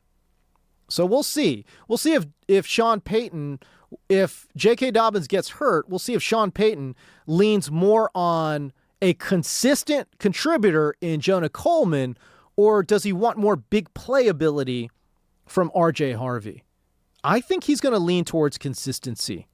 And I do think that Jonah Coleman will have an opportunity to contribute there for a pretty good Denver Broncos team. So we'll see. Okay, at number 5, I'm going to stay here in L.A. Número 5. It's Blake Corum. And again, we saw Blake Corum get used around the goal line for the Rams.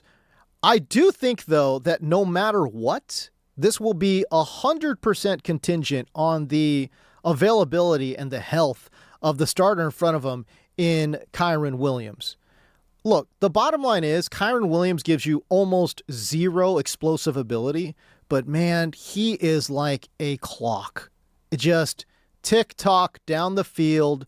I mean, it's like a metronome, man. I mean, he is just going to give you 3 to 4 yards every single time. Every now and again, maybe he'll pop for like 8 or 9 yards. Big plays are not on the diet. They're not on the menu for Kyren Williams, but he is just about as automatic as it gets. A complete grinder of a running back and incredibly effective for what LA wants to get done, which is, just keep the chains moving, keep the offense going in the right direction. One of the most consistent contributors on the ground, just doesn't give you a lot of explosive plays. Blake Corum, on the other hand, I think he's got a lot more big play ability, but won't be as consistent. I will believe it when I see it, when it comes to Sean McVay saying, we're going to give 2 guys more work. No, he won't. He's never done that. And you could say, hey, listen, Corum got a little bit more work last year, but still, I think it's going to be a 70-30 split, if that. It might even be more. 75-25, man. All right, that was number 5. Your top 4 will be coming up, but we'll be talking to Gilberto from Sports Illustrated coming up. Gilberto Manzano coming up from Sports Illustrated. That after the break.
Yo! What is cracking, Los Angeles? James Coe here with you.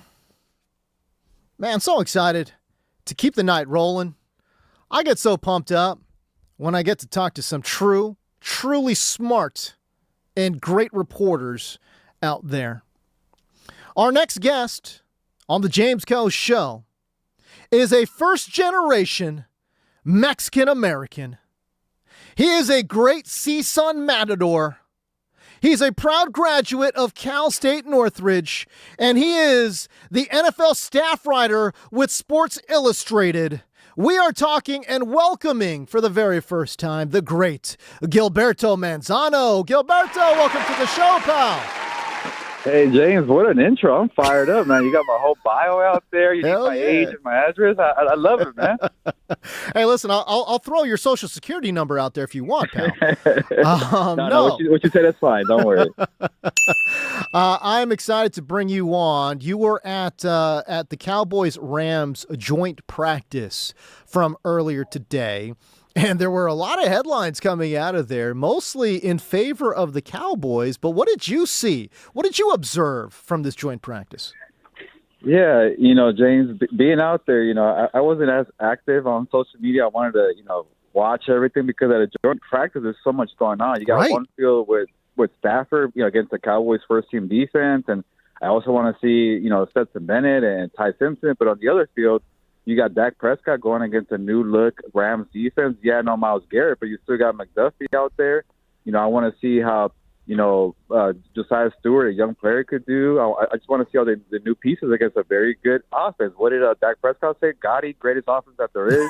We'll see about that. Right. But, yeah, there's so much that I don't know if one team dominated, James. I think the highlight of the day, besides the sprints at the end for the Cowboys, was the linebacker, Barron, who was I think he's like a third string backup linebacker for the Cowboys. He had 3 interceptions, one on Stafford, and then 2 on Stetson Bennett. So I think that's why some of the social media takeaways were that the Cowboys dominated defensively, but it was against the second team for the Rams offense on the most part for those 2 interceptions on Bennett.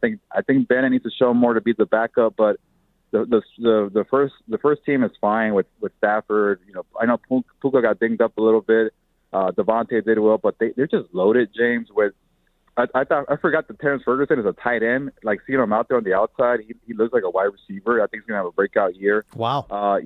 The second-year wide receiver, Kanata Munfield, they're just loaded. I feel like they keep this growing talent there with the Rams. So I think at a joint practice, you see highlights from all teams, first team, second team, third team, you name it. So I can't say one team dominated, but yeah, the 3 interceptions for the linebacker, it did make some headlines out there. I will say this, too. When George Pickens caught that, I think it was a touchdown from Dak, and then went over to the Rams sideline to kind of present the ball to all of their defensive players, that certainly made the rounds, too. And hey, listen, man, good for George Pickens. That's a 15-yard penalty in the regular season, but in a joint practice, hey, listen, man, go get yours, dude. So I thought that was a really funny clip, too. That being said, as you mentioned, there was no Myles Garrett, and I know the defenses are just showing vanilla looks, right? Like, there's not exotic blitzes or anything. There's no mix and match coverages and all that kind of stuff. It's a very vanilla, very bland, very man-to-man heavy defense going on out there right now. Okay, so all of that being said, all of the reports seem to be that Dallas's offense played really, really well. We know it's going to be a really good offense as the season unfolds, but is there anything to take away defensively for the Rams? Because, shoot, I know Myles Garrett's not out there, man, but this is still supposed to be, again, one of the top defenses in the NFL. Yeah, again, James, I'm a little surprised that the headlines are dominated for the Cowboys because I thought the first half of the scrimmage, I thought the Rams defense did pretty well. They had a lot of pressure on Dak Prescott. Again, no Myles Garrett, but to see a young guy like Josiah Stewart put pressure, he probably would have got a couple sacks today. I know it's very basic things we're seeing out there, and it's not a real game because who knows? Maybe Dak Prescott could run out of these potential sacks. But sure. There was a moment where CeeDee Lamb got fired up. You mentioned George Pickens, but I know there was a point where CeeDee Lamb got pretty annoyed with the chippiness and the feistiness from this new look Rams secondary. So I think at that point when CeeDee Lamb picked it up, the highlights started coming in, and it looked better on social media. And James, there's a whole thing going on with the Cowboys beat reporters, which I caught wind of it because I was in Oxnard last week, where for the first time Jerry Jones said no more filming during practice, which is weird because Jerry Jones was one of the few owners that allowed you to take a video throughout the whole practices. So there's kind of like some blowback from that, even to the scrimmage. So the Cowboys not control everything, and now it's like they're putting all their great highlights out there. And I'm not saying that I don't know. It's just funny to me. Maybe the Rams weren't as good when it comes to their social media clips, but I will say they did pick it up, the offense. Gotti, like Dak Prescott. I'm gonna keep saying Gotti. I like the acronym there because I'm going on a tangent here, James. But I'm so tired of GOAT, greatest of all time. That's so played out. Not everybody's a GOAT, so you want to go with Gotti.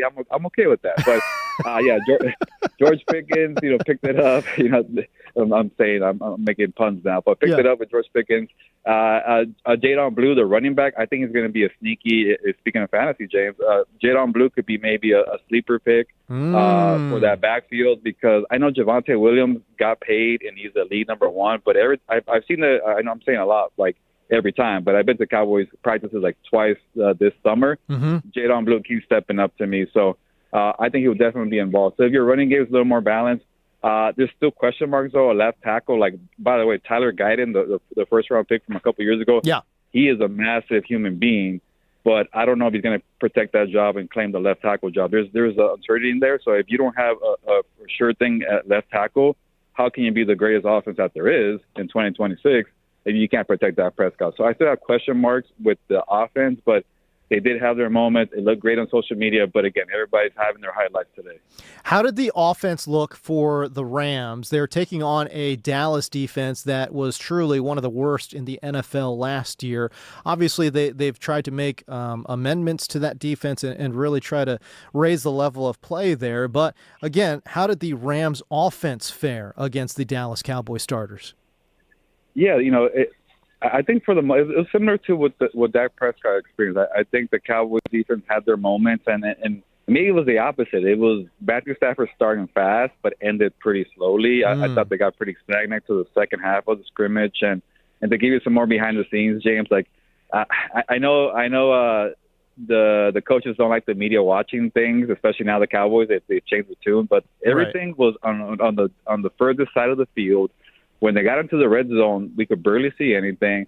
And then the Cowboys, being savvy that they are, most of their giant players got in front of the media to block the view. So it was a little difficult to see out there. It wasn't the best setup for a joint scrimmage. But the first half, you could tell that Stafford was trying to just test the secondary because, they were the worst secondary in football last year. And you bring in guys like Caleb Downs and a savvy safety and Jalen Thompson.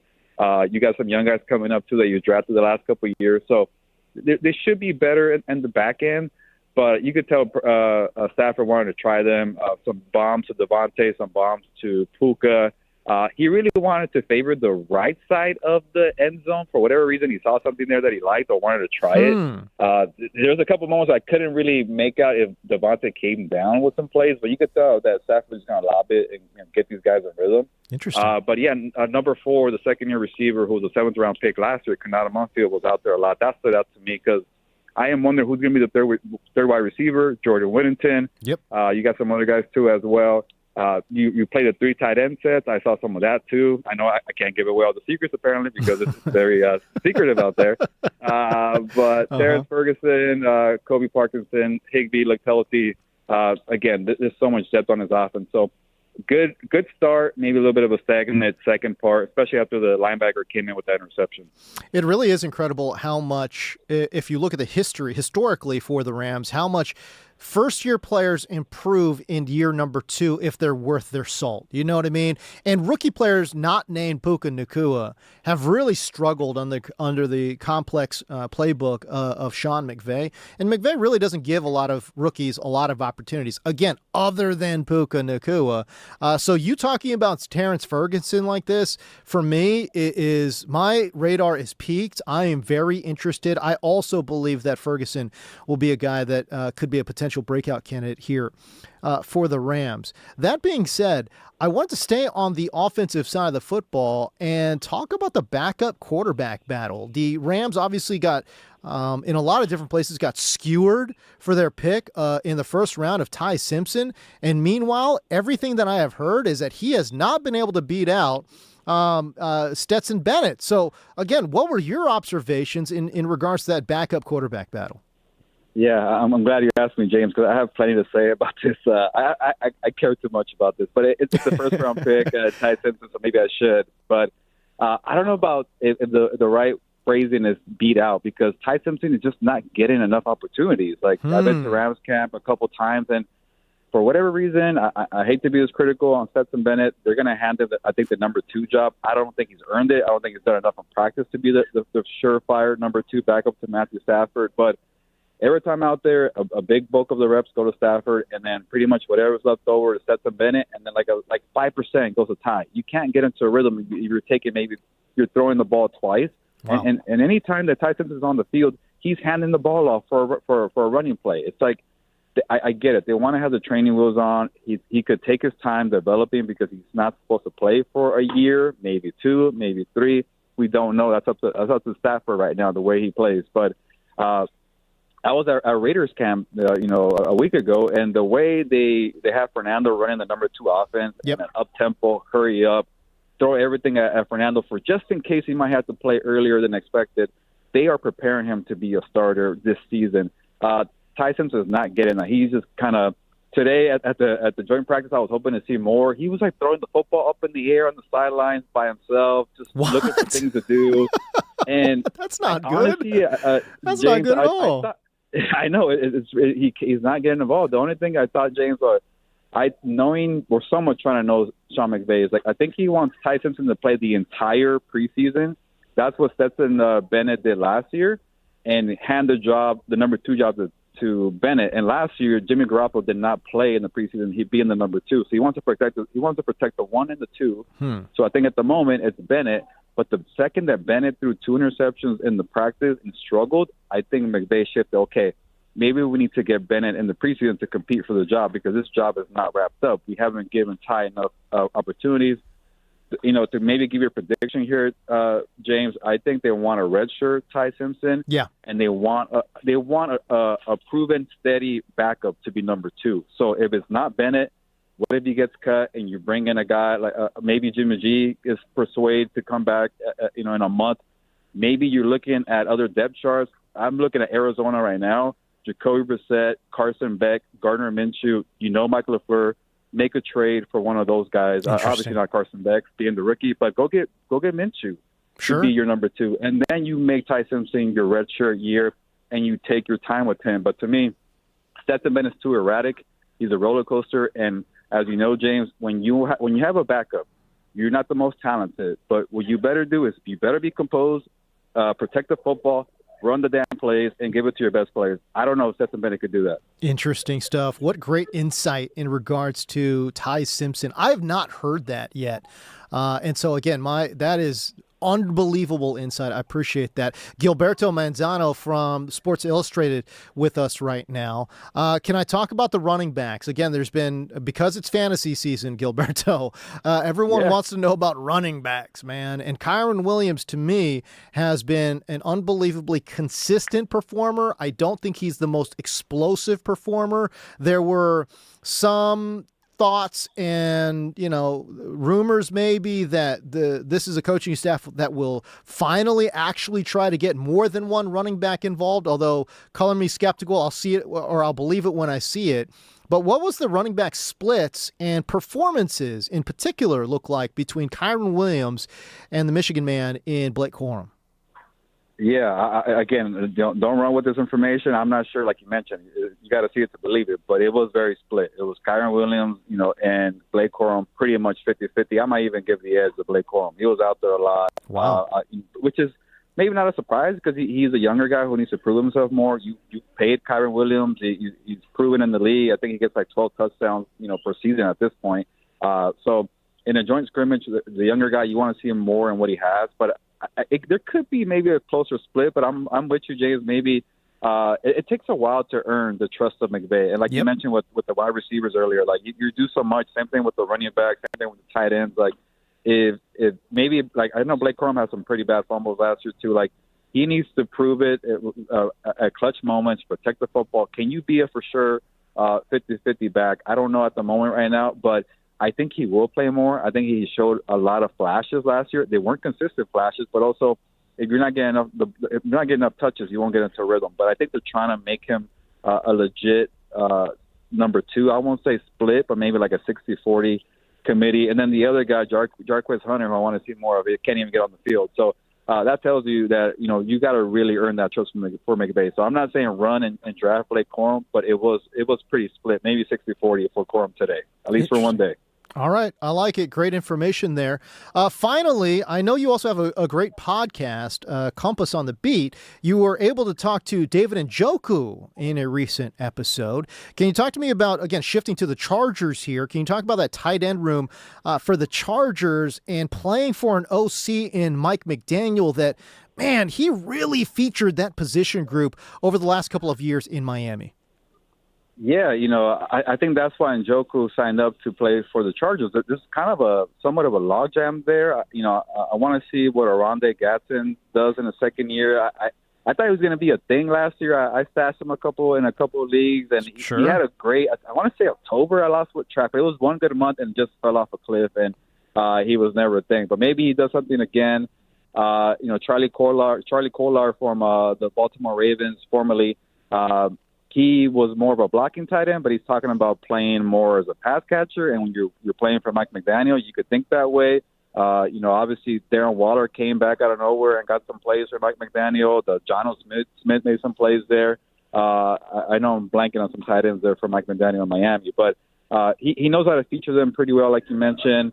He knows how to get plays for the running back. He's just a very good offensive mind, and I wonder now that he has less on his plate and not being a head coach, maybe that bodes well for the Chargers. But yeah, speaking to Njoku, like it's like he wants to play, and you have to fight for snaps in this Chargers depth chart. So knowing that he feels confident that Mike McDaniel could make a good rotation, I don't know if I want to say Mike McDaniel wants to copy what Sean McVay does. I know they're all from the same Shanahan tree, but what McVay did last year was pretty unique, so it's not really a Shanahan thing, but obviously, when you're Mike McDaniel, who you did struggle, like let's be honest, for Mike, he probably is looking at himself in the mirror and saying, with sunglasses on, probably, and some nice shoes on, saying there were some growing pains as a head coach. So what can you do to learn? So maybe he wants to evolve. Maybe he saw what McVay did. He wants to try that with the Chargers because you don't have proven wide receivers. That's the other thing too. You don't have a Keenan Allen there. Lamar McConkey can maybe be a thing again. He really fell off last year because of Keenan Allen. Yep.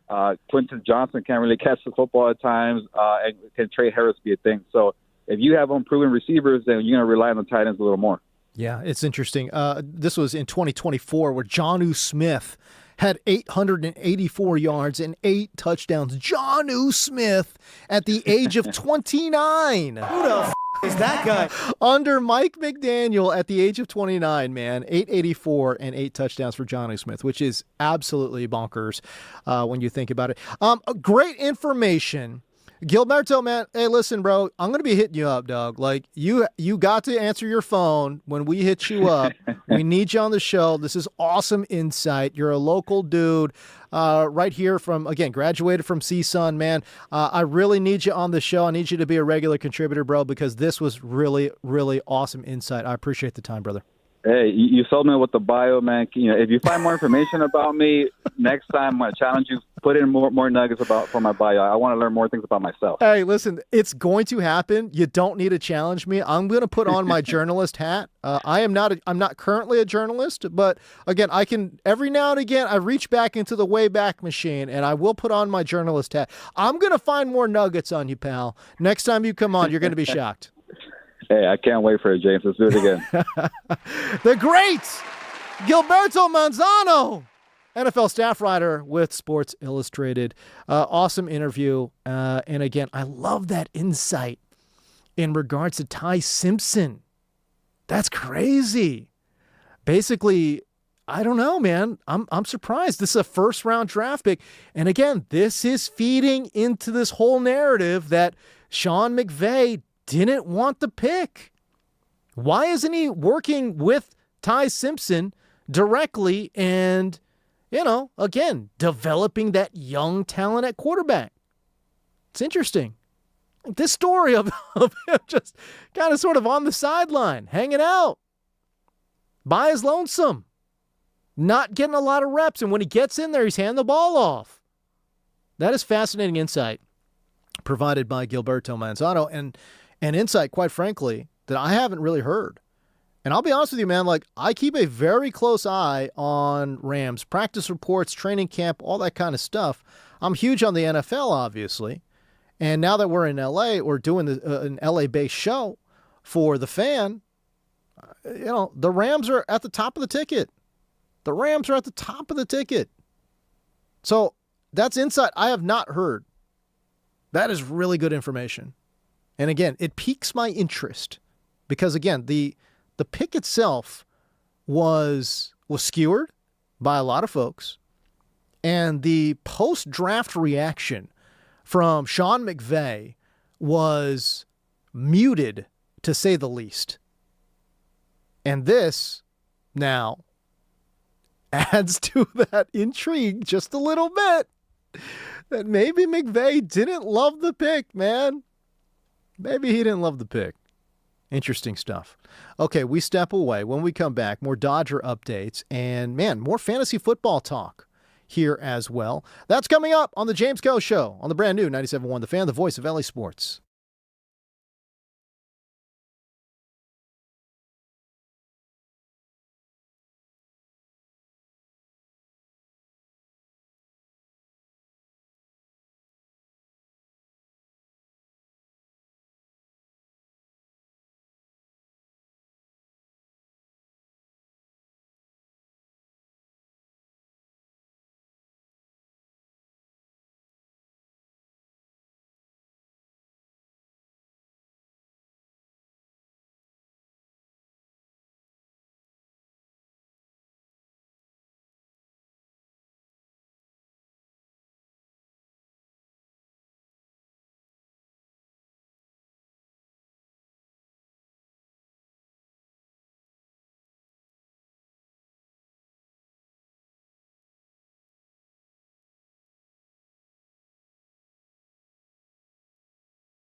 what's going on?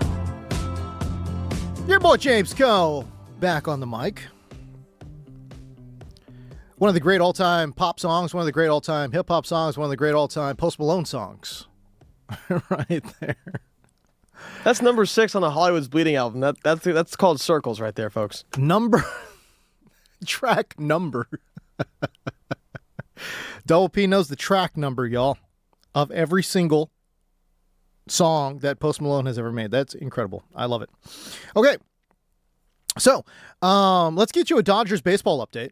Dodger baseball. Blake Snell was absolutely struggling there in the 4th, but got out of it relatively unscathed. Gave up 3 hits in that inning, but ultimately only gave up 1 run. And as we go into the middle of the 6th inning now, it is still 1-1, Dodgers, Royals all tied up. So again, they're going to the home half of the 6th. We'll see what is going on with LA. Can they tack on another run? But as we sit here right now, Double P, it is LA again struggling here to really get some runs on the board.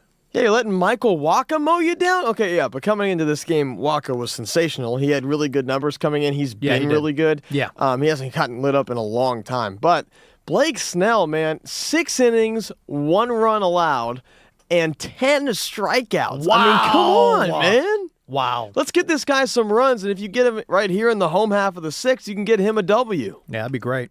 As we mentioned, Waka Faka Flame, a.k.a. Michael Wacha, at 34 years old, came into tonight's game on a real hot streak. Since the All-Star break, coming into today's game, 4 starts, a 1.82 ERA, and a 5.97 OPS against.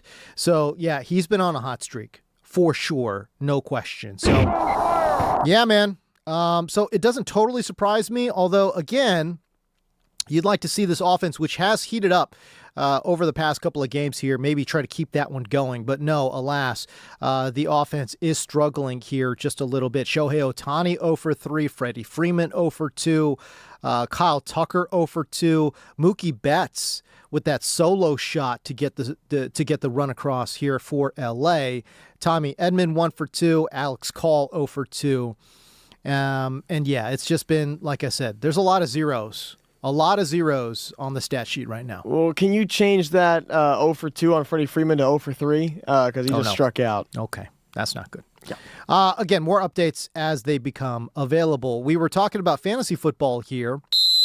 Really great update and really good information from Gilberto Manzano from Sports Illustrated, senior NFL reporter and writer over there. But again, it kind of dovetails into, and we asked him about Kyren Williams and the split with Blake Corum. So a little bit of a 60-40 split, maybe 50-50, little favoring for Blake Corum. But how much of that is, hey, listen, they're just trying to save Kyren Williams for the regular season? I think that would be my takeaway in regards to Blake Corum getting more work in these joint practices and in training camp ahead of Kyren Williams, is that Kyren Williams is just, he's the veteran, man. He doesn't need all this practice time, dude. And when the regular season starts, I would imagine that it will be Kyren Williams toting the rock, 70% of the time, 75, maybe 80% of the time, until it's not. Until it's not. I think a huge part, too, is how many times are the Rams, with how amazing their offense is going to be this season, or the expectations being so high, how many times are we going to see them in the red zone? And you go ahead and pick between the two. I think we're going to see Kyren Williams in the red zone a lot more than Blake Corum. I think the Rams will be in the red zone a lot, too. I think that plays a big factor in it as well. Oh, for sure. And when we're talking about fantasy football, this is why you want running backs attached to good offenses, period. Again, running backs attached to good offenses have more red zone opportunities, more goal-to-go opportunities, and that provides you a lot more touchdown opportunities, which is the lifeblood of fantasy football. And again, Achane is going to get a lot of work, and I think that, playing for Miami, they don't have a lot of established pass catchers in PPR formats. He will absolutely come through for you. Will he see 40 touches? Absolutely not. Absolutely not. But I think 20 to 25 touches is absolutely doable for Devin Achane, and in PPR formats especially will be one of the safer picks for you, despite the fact that Miami's offense will be absolute dog water. So we'll find out. But going back to this whole fantasy football, running back handcuffs. Again, we were talking about my top 5 running back handcuffs going into 2026. I had mentioned Jonah Coleman and Blake Corum. At number 4. Número 4. I love Emmett Johnson in Kansas City. He's got an ADP outside the top 175 picks right now. ADP 185. If we're taking a look at Emmett Johnson right now, 5'10", 202 pounds, incredibly productive player coming out of Nebraska. He's a player that I charted, and quite frankly, I don't want to say I fell in love with the man, but I respect the hell out of his game. Let me just say that. He's a hard-charging running back that I think his running style is going to go hand in hand with the man gap schemes and will go hand in hand. I think he is a player that will win over Eric Bieniemy, the new OC in Kansas City. Eric Bieniemy is known as kind of a hard-nosed coach, and I think he's going to like a hard-nosed player, especially at the running back position in Emmett Johnson. This is somebody that had 1,800 scrimmage yards in his final season at Nebraska. Man, he had 5 consecutive 100-plus yard rushing performances to close out his season at Nebraska, and that culminated in a monstrous 217-yard rushing performance against Iowa in the annual Heroes game. Unfortunately, he was also one of the worst zone runners that I charted last year. So will that work in Kansas City's scheme? We're going to find out. But if they run some man gap stuff to the outside, I think Emmett Johnson is going to be, again, a wonderful handcuff. I think that, look, Kenneth Walker is the man, but we also know Kenneth Walker has not been a model of great health. So Emmett Johnson is somebody whose number I think could be called at different times this year. I will invest in Emmett Johnson. At number 3. Número 3.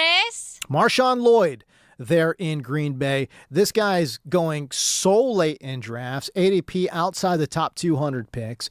Josh Jacobs is dealing with a growing injury right now, and he is out at least a week. He is a player who is getting up there in age. I think this is his age 28, maybe 29 season. I'm going to say age 28 season. But remember, there is an NFL investigation ongoing into Josh Jacobs' alleged domestic incident. Will he be suspended for multiple games? Oh, by the way, Josh Jacobs has been one of the most worked running backs in the league over the past 4 years. He has seen incredible usage, and he also saw his efficiency drop significantly last year, going from 4.4 yards per carry in 2024 to 4.0 yards per carry in 2025. If that inefficiency trend continues, might we see Marshawn Lloyd get some more opportunities as well? So again, I do like Marshawn Lloyd. I don't like him as much as I like my number 2 running back handcuff. Número 2. In Tyrone Tracy there for the New York Football Giants. This guy's just straight up good. I can't reiterate the fact that he is just a straight-up good football player. He has had 200 or more touches in back-to-back seasons to start his NFL career, and he has had back-to-back 1,000-yard seasons to start his career as well.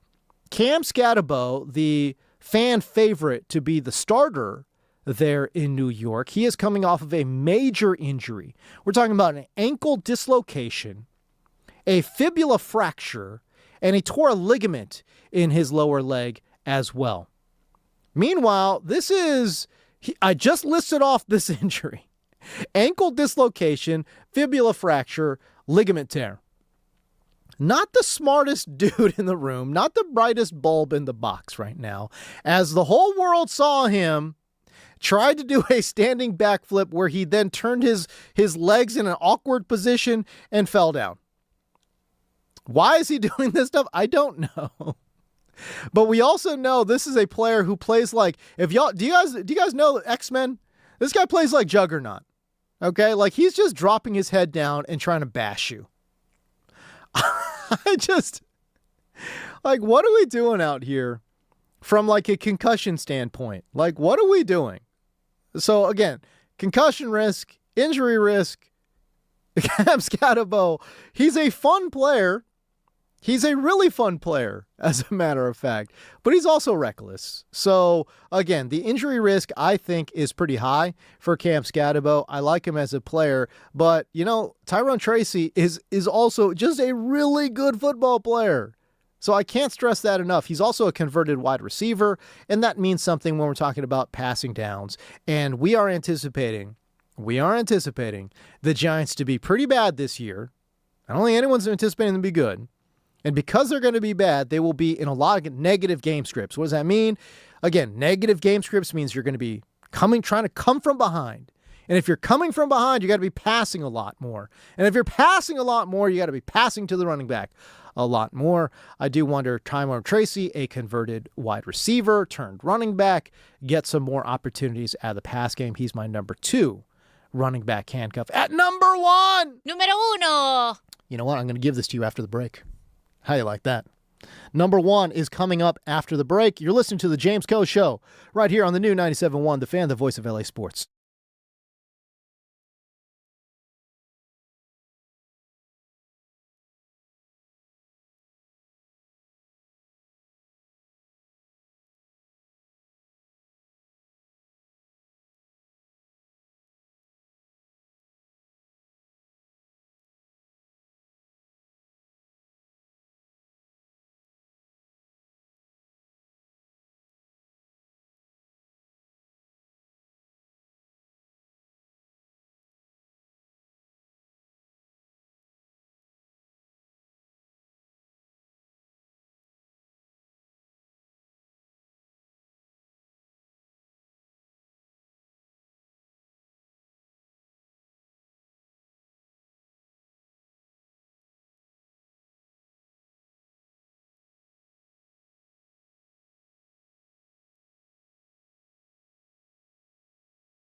What is cracking, Los Angeles? Fantasy football is on my mind. It's probably on your mind, too. You probably got drafts coming up. If you're not taking notes on this segment, I don't know what to tell. I'm trying to give you the cheat code right now. That's what I'm trying to do. I'm trying to give you the cheat code, man. Again, when we're talking about running back handcuffs, I like Jonah Coleman. I like Blake Corum. I love Emmett Johnson in Kansas City. Really good runner. And I think he's going to mesh really well with Eric Bieniemy in Kansas City. Marshawn Lloyd. You know, I really should put Marshawn Lloyd 5 because I don't trust his injury history either, but I do know he's a pretty explosive player. So, I don't know. Is the risk worth it? Yeah, maybe. This is a guy, again, he's going outside the top 200 picks, man. Like, he's free. Like, you're taking this dude in, like, round 12, 13. Emmett Johnson's going really, really late, too, right? Outside the top 150 picks. Tyrone Tracy, I'm just a fan of his game, dude. This guy is a good player. The fact that Cam Scatterbo is, like, more of, like, a PR pick, that's what Cam is. Cam Scatterbo is a PR pick, right? Like, true ball knower pick, it's Tyrone Tracy. Like, you want to be a true ball knower and make that pick, that's Tyrone Tracy. You cannot tell me that Cam Scatterbo is appreciably better as an overall football player than Tyrone Tracy, who I think has more juice as a pass catcher and is still very much a good between the tackles runner. As good as Cam Scatterbo? Probably not. And the one thing about Scatterbo that I will say is I don't think he gives you that much in regards to frequency of explosive plays, but when he does give you an explosive play, it is a holy S wow moment. Like a grade A wow moment, like breaking 3 tackles, trucking some poor safety, and getting dragged down after 30 yards. Like he's got that in his bag, and Tyrone Tracy does not. But Tyrone Tracy, to me, if we're just grading down by down, I think just as effective, if not more consistent, than Cam Scatterbo. Okay, that was at number 2. Who is number 1? Numero uno. Number 1, absolutely free in drafts. His ADP is outside the top 300. I promise you, guys, I promise you, when the preseason rolls around, this guy's ADP will start to shoot up. The closer we get to September 1st, Adam Randall's ADP will start to climb. I want you guys to know that you have heard it here first from the Sleeper King himself. How do I feel comfortable self-anointing myself the Sleeper King? It's players like this that are going outside of the top 300, and me telling you on August 11th that this is a player you absolutely need to bookmark and a player you absolutely need to pay attention to. Some of y'all might be like, who is Adam Randall? Where's that Conor McGregor sound? Who the is that guy? Who is Adam Randall? Randall, a random 5th round pick for the Baltimore Ravens. And I know what you're thinking. You're thinking, dude, this guy's not going to ever get on the football field. They've got Derrick Henry. Derrick Henry's obviously getting pretty long in the tooth. He's now going into his, age 32 season. And then on top of that, you're thinking, well, yeah, okay, cool. So even if he breaks down, Justice Hill is going to be the guy. Justice Hill is the actual backup and the actual handcuff. And I would say to that, folks, you are probably 100% wrong. And the reason I say that is because while Justice Hill has been a productive player for Baltimore, remember, that was under John Harbaugh. It's a brand new coaching staff there that has absolutely no ties whatsoever to the John Harbaugh holdovers. None. So Justice Hill, who, oh, by the way, it's not like he's a spring chicken either. The brand new coaching staff with new OC, Declan Doyle, handpicked Adam Randall. And not only did they handpick Adam Randall, you know who else handpicked Adam Randall? Quite literally, it is Steve Bisciotti, the owner of the Ravens, who for the very first time in team ownership told the front office, I want this guy. I want Adam Randall. It's the first time he's ever flexed that power to the front office, and he did it for this guy, Adam Randall. Do you honestly think that this guy, Adam Randall, is then all of a sudden going to be pushed down the depth chart? No. It's the opposite. When the big boss makes the pick, I promise you're looking at him just a little bit different. And this still worked in there with the new coaching staff. So brand new coaching staff. They like Adam Randall, young player out of Clemson. And hot take, this is what I wrote about Adam Randall this past offseason after charting a bunch of his games from Clemson. I comped him to Le'Veon Bell. I comped Adam Randall, a random 5th round running back, to Le'Veon Bell. Why? Because Le'Veon Bell is 6'2", 230 pounds. Adam Randall, 6'3", 232 pounds. Very similar athletic profiles. The 40 times are also very similar as well. Believe it or not, despite the fact that he's 6'3", 232 pounds, Adam Randall's actually a converted wide receiver. So he's got the receiving chops. Derrick Henry, as I mentioned, is 32 years old and coming off of 4 consecutive seasons where he has had 300 or more touches. Unbelievable work. I know he's an alien. I know Derrick Henry is an absolute alien, but the cliff has to come. Father Time is undefeated. I do wonder when that time comes for the great King Derrick Henry.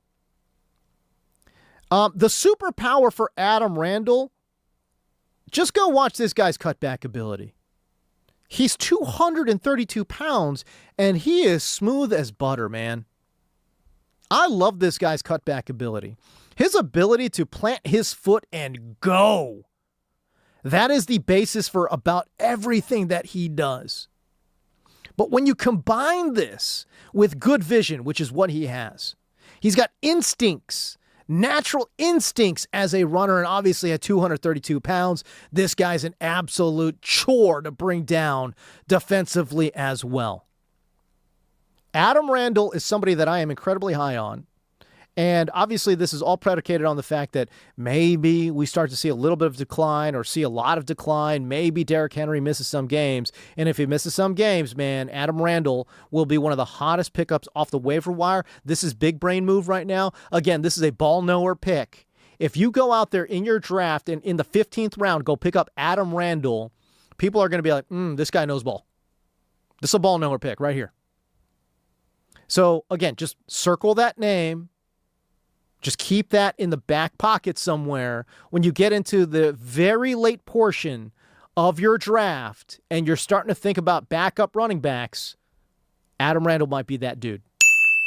Adam Randall might be that guy. Again, he's got Le'Veon Bell type of traits.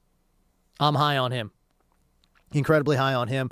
And again, this is why you listen to the Sleeper King, baby. This is what you do. He's a man of the people. Hell yeah, let's go. The Sleeper King. The King is in the building. Let's go. Let's go. No Tan Lines Rob is in the chat. He compliments the shirt. The cream always rises to the top. Oh yeah. Oh yeah. That's my Macho Man voice right there. But yeah, man, no Tan Line Rob is in the cut. He's in the chats. And yeah, man, he's supporting the stream. Hey, listen, if you're in the stream right now, hit that like button. Hit that like button.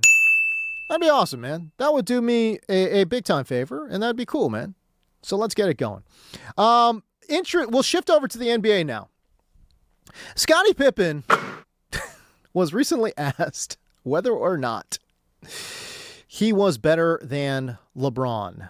This was his answer. Take a listen. put yourself ahead of LeBron? As a team standpoint. Would you put yourself ahead of LeBron as a team standpoint? My success as a team is more successful than LeBron. I got 6 rings.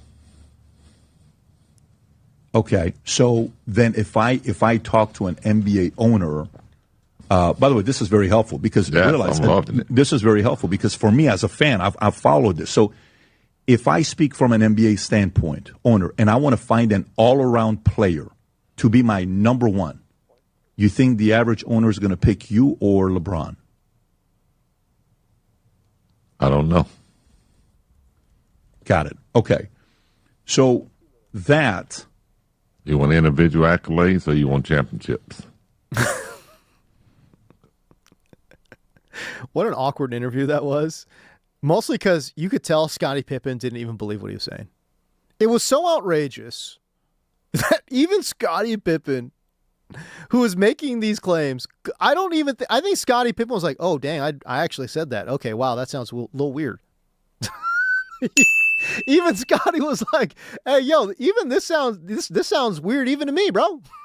Scottie Pippen. When he was like, who would you guys pick, LeBron or you? And a weird pause. It was such a weird pause. And then not even like, I don't know. I don't know.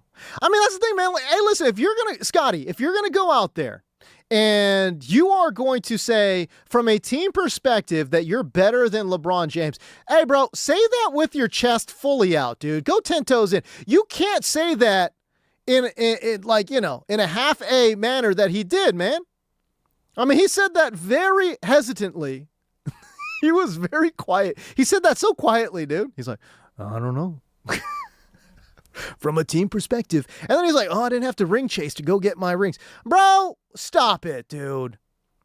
So what are you saying? Robert Horry's got 7 championship rings. What are you saying, that Robert Horry from a team perspective is better than Scottie Pippen? Of course not. That's terrible. Stupid.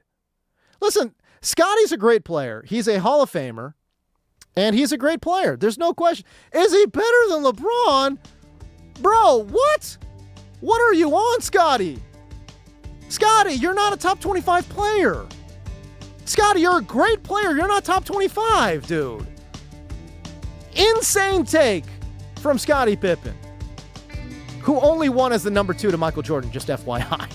Stop it. All right, we'll be right back.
While this is playing, give me another one of them Dodger baseballs. Dodger baseball. Yeah, man.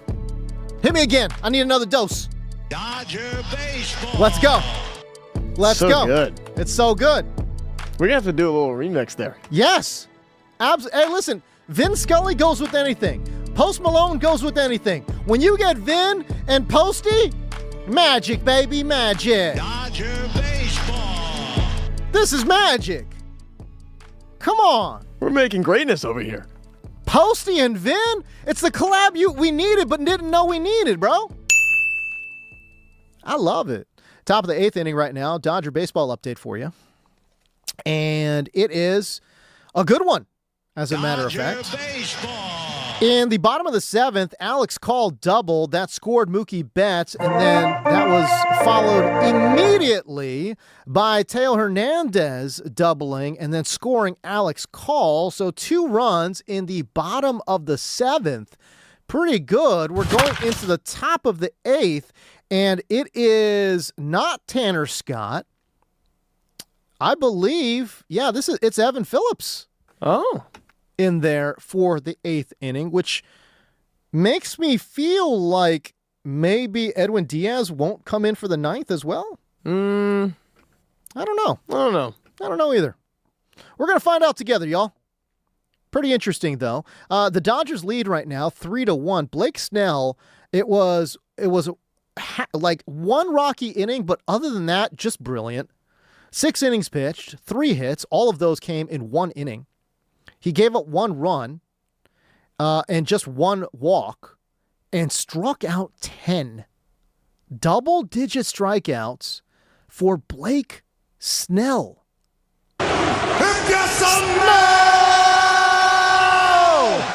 Yeah! I smell what the Blake is cooking, y'all. And by the way, 6 innings, 84 pitches. Very efficient. As a matter, he was perfect through 3. No hits, no walks, no errors through 3 innings. And then Bobby Witt had to ruin it. Yeah, I know. Thanks a lot, pal. But no, great outing here for Blake Snell. Quite frankly, a pretty dang solid outing for Michael Flocka Flame as well. 6 2/3 with 3 earned runs. That's not bad. That's not bad. It's just not good enough right now. Well, again, it is. We got a couple innings here to go. We're in the top of the 8th. Dodgers lead 3-1. We'll give you more updates as they become available. Okay. We'll stay on the baseball theme, and we will go to 6-4-3. We'll be with you as soon as Leonard hits into a 6-4-3. Ground ball to short. Vargas. Chavis. Smith. A huge 6-4-3 double play. It's time for the 6-4-3. It is a double play of baseball headlines. Double P. Hit me with this double play. Well, we're starting kind of funky. We're doing like 4 plays. But the first it's a double play? Double play. Sure. Let's go. But the first one's really quick. Quick mention here. It's for A's Jacob Wilson. Our boy sets an MLB shortstop record with 111 consecutive errorless games. Wow. For his position at shortstop, passing Orioles Mike Bordick, who went 110 games errorless in 2002. How about all the great shortstops in the game and Jacob Wilson? Wilson. That's amazing right there. He goes ahead and takes the crown for that. I mean, what about the wizard, Ozzie Smith? Like, you know what I mean? Like, I know. That's amazing. That's what Eric Ibar, of course, for the Angels. I'm kidding. I was like, whoa. Hey, bro. I don't know how far down the list we got to go before we get to Eric Ibar. Hey, listen, Ibar was great. I'm just saying, there's been a lot of great shortstops, though, man. Ibar who chewed tobacco bigger than anybody. But Also, that happened this weekend when the A's played the Red Sox. Not to mention the Red Sox today had Adley Rutschman go out there and make his first start. So cool to see him behind the plate for Boston. Another quick mention. Ichiro, our boy. Hell yeah. Hits 8 home runs at 52 years old over the weekend. Bro, that's insane. In the Mariners Alumni Home Run Derby. Ichiro still got it. Dude, people used to say that because, again, Ichiro had like a true like samurai Bushido code. yeah. Right? And like his whole thing was like, I'm going to show you my technique. And my technique is doing that, side-leaning slap, hit, and just get on base like crazy, right? Start running before he hits it. Yes, and was such a tough out. Always, he just had so many infield singles, insane, and that being said, and crazy high batting average too, right? Yeah. Okay, people have said that in batting practice, that Ichiro actually, when he actually sat down on pitches, could just drive the ball a million miles. Like, he made such pure contact every single time in BP that he was just easily hitting home runs because, again, it all came down to quality of contact. Yeah. And Ichiro, when he put his mind to it, could really launch it, but that wasn't his thing. That wasn't the thing that he wanted to do. He wanted to show you his code. He wanted to show you his process and his technique, and that's the reason why he did what he did. But so, yeah, man, that's crazy, though. I mean, 50-plus years old, dude, smacking out 8 home runs, that's nuts. Yeah, that's crazy. I would have been surprised while he was playing for him to hit 8 home runs in a home run derby. Yeah. But still, at 52, that's even more remarkable. Yeah, it's amazing. Fun fact right there by Ichiro by you, by the way. Yeah, I know. I love it. Good stuff. Okay. Angels firings. Oh, boy. Angels fired World Series champ pitching coach Mike Maddox today. The Angels have the 6th worst ERA in baseball and the most walks in the majors, but they have the overall worst record in baseball. Why not let Mike Maddox just finish the season? So my question is, why fire the pitching coach who leads your 6th worst ERA before the manager, Kurt Suzuki, who's led his team to the worst record in baseball? It's not just that, but I mean, like the quality of pitchers that they have. Like, what are we talking about here? Who on this staff are you like, yeah, that's an ace right there? Hey. No, it's a very makeshift staff, bro. So I don't know. Like, I really am just confused by the whole situation. I have to imagine this goes beyond baseball. Double P. I have to imagine that, again, this is not a true baseball decision, but maybe a personality decision. Maybe Maddox was. And again, I don't know. I'm just speaking because, to your point, it doesn't make sense. Like, let them finish the year out. Who cares, Yeah. For them to make the firing at this point, in August 11th, you got like a month to go. Like, what are we doing? I'm just so confused. And it's a bad look for the organization because, again, it just seems more dysfunctional when you let go of the pitching coach this late into the season. It just seems dysfunctional. Whether that's true or not, it doesn't matter. The public perception will be that this is a little bit dysfunctional. And so, again, I just wonder if Maddox and Suzuki they didn't get along. Maybe Maddox didn't get along with the front office. I don't know. But I think there's more to this story than just baseball. That would be my leanings in regards to what the Angels did today. And that seems like a lot of people's leanings right now, is that there was something going on maybe that a lot of people just weren't aware of, because that just seems kind of, with Mike Maddox's just what he's had and just his on paper, I mean, the guy, World Series champ pitching coach, man. I mean, his resume is fantastic. And then, was it disrespectful? I think that's a whole other question to him and what the Angels are doing there. But all right, we move on to something that was very confusing last night. What do we got? Red Sox and Blue Jays. I saw this. Just a really weird double play. No pun intended. We're doing the double play here on 643. Great, I like it. But the umpire tried to calm things down and explain to us what was going on. Let's see if it made sense. Okay. So what we have here is we have a time play, meaning when the third out was made at first base with the runner not tagging up. The runner that was on third base also did not tag, but crossed home plate before the third out was made at first base. The run's going to count. So that is a time play. We are going to New York to do a rules check. Bro, what's amazing about that, Double P, is that ump had no idea what the hell he was talking about. And he had no idea what the hell the rule was. He had no clue. I just want to set the table. I just want to set the table for the listeners out there. Basically, what had happened what had happened was, again, this is Red Sox Blue Jays, and basically this was the Blue Jays were at the dish, right? Double P? Yes. Okay, so the Blue Jays are at the dish. There is a fly ball. No. Red Sox. The Red Sox with the dish. Okay, yeah. so Red Sox are hitting. They hit a fly ball to center field, and the Blue Jays thought that there were 2 outs. There was only 1 out. So the fly ball is caught. Then the throw goes to first, doubling up the runner who left before tagging up. But because everyone thought on the Blue Jays thought that there was only 2 outs, that there were already 2 outs. They were like, yeah, we're going to go on any contact, right? So, but they needed to tag up. They didn't tag up. The guy from third did not tag up, and he hit home, and he crossed home plate. But as the official said, because they both did not tag, they could only, and because the runner crossed home plate before the third out was recorded, the run counts. Yeah. Somehow.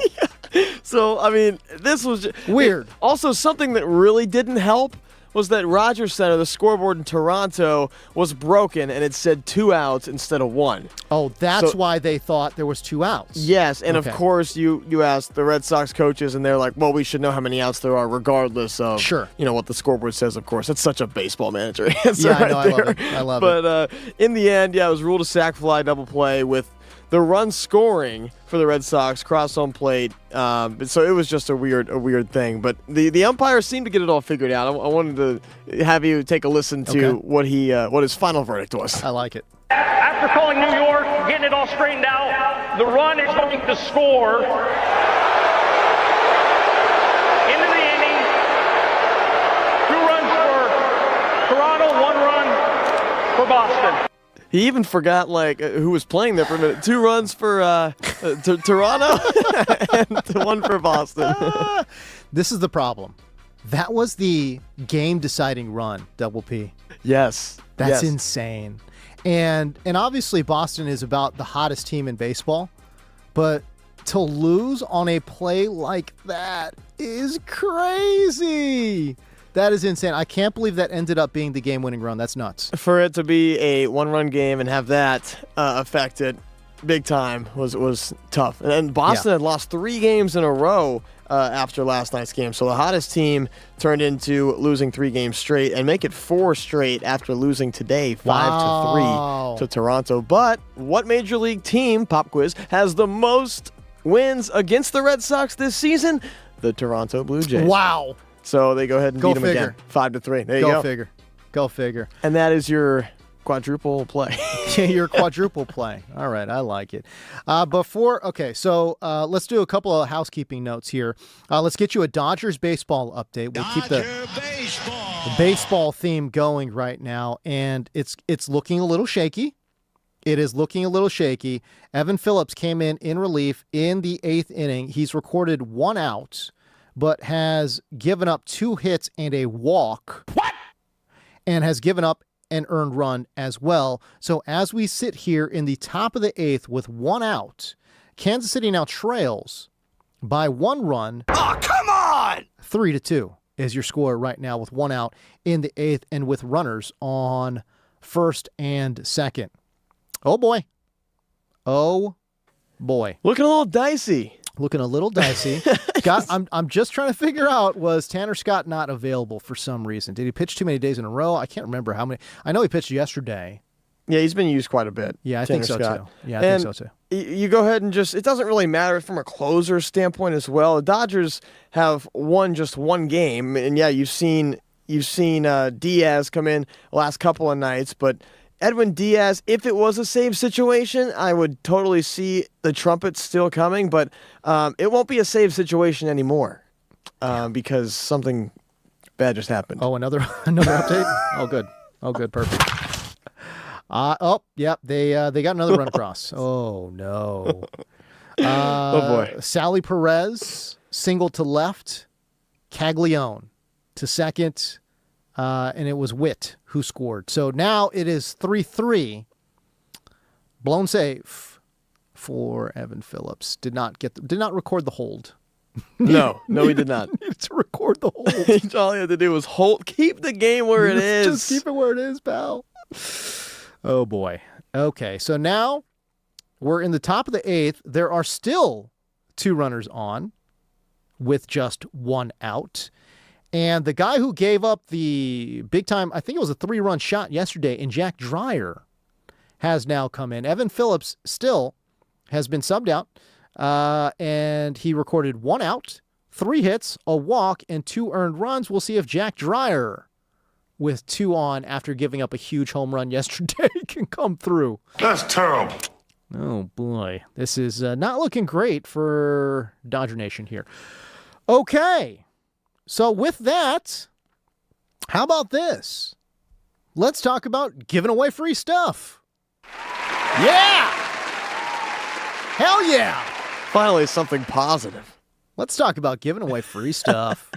The LA Sparks are giving away a 4-pack of tickets for their game against the Atlanta Dream at Crypto.com Arena on August 20th. That's coming up in 9 days. It is Dodgers night. So a Dodgers night, a Sparks and Dodgers co-branded baseball jersey for the first 12,500 fans. Tickets at lasparks.com, but we are giving away a 4-pack of tickets right now.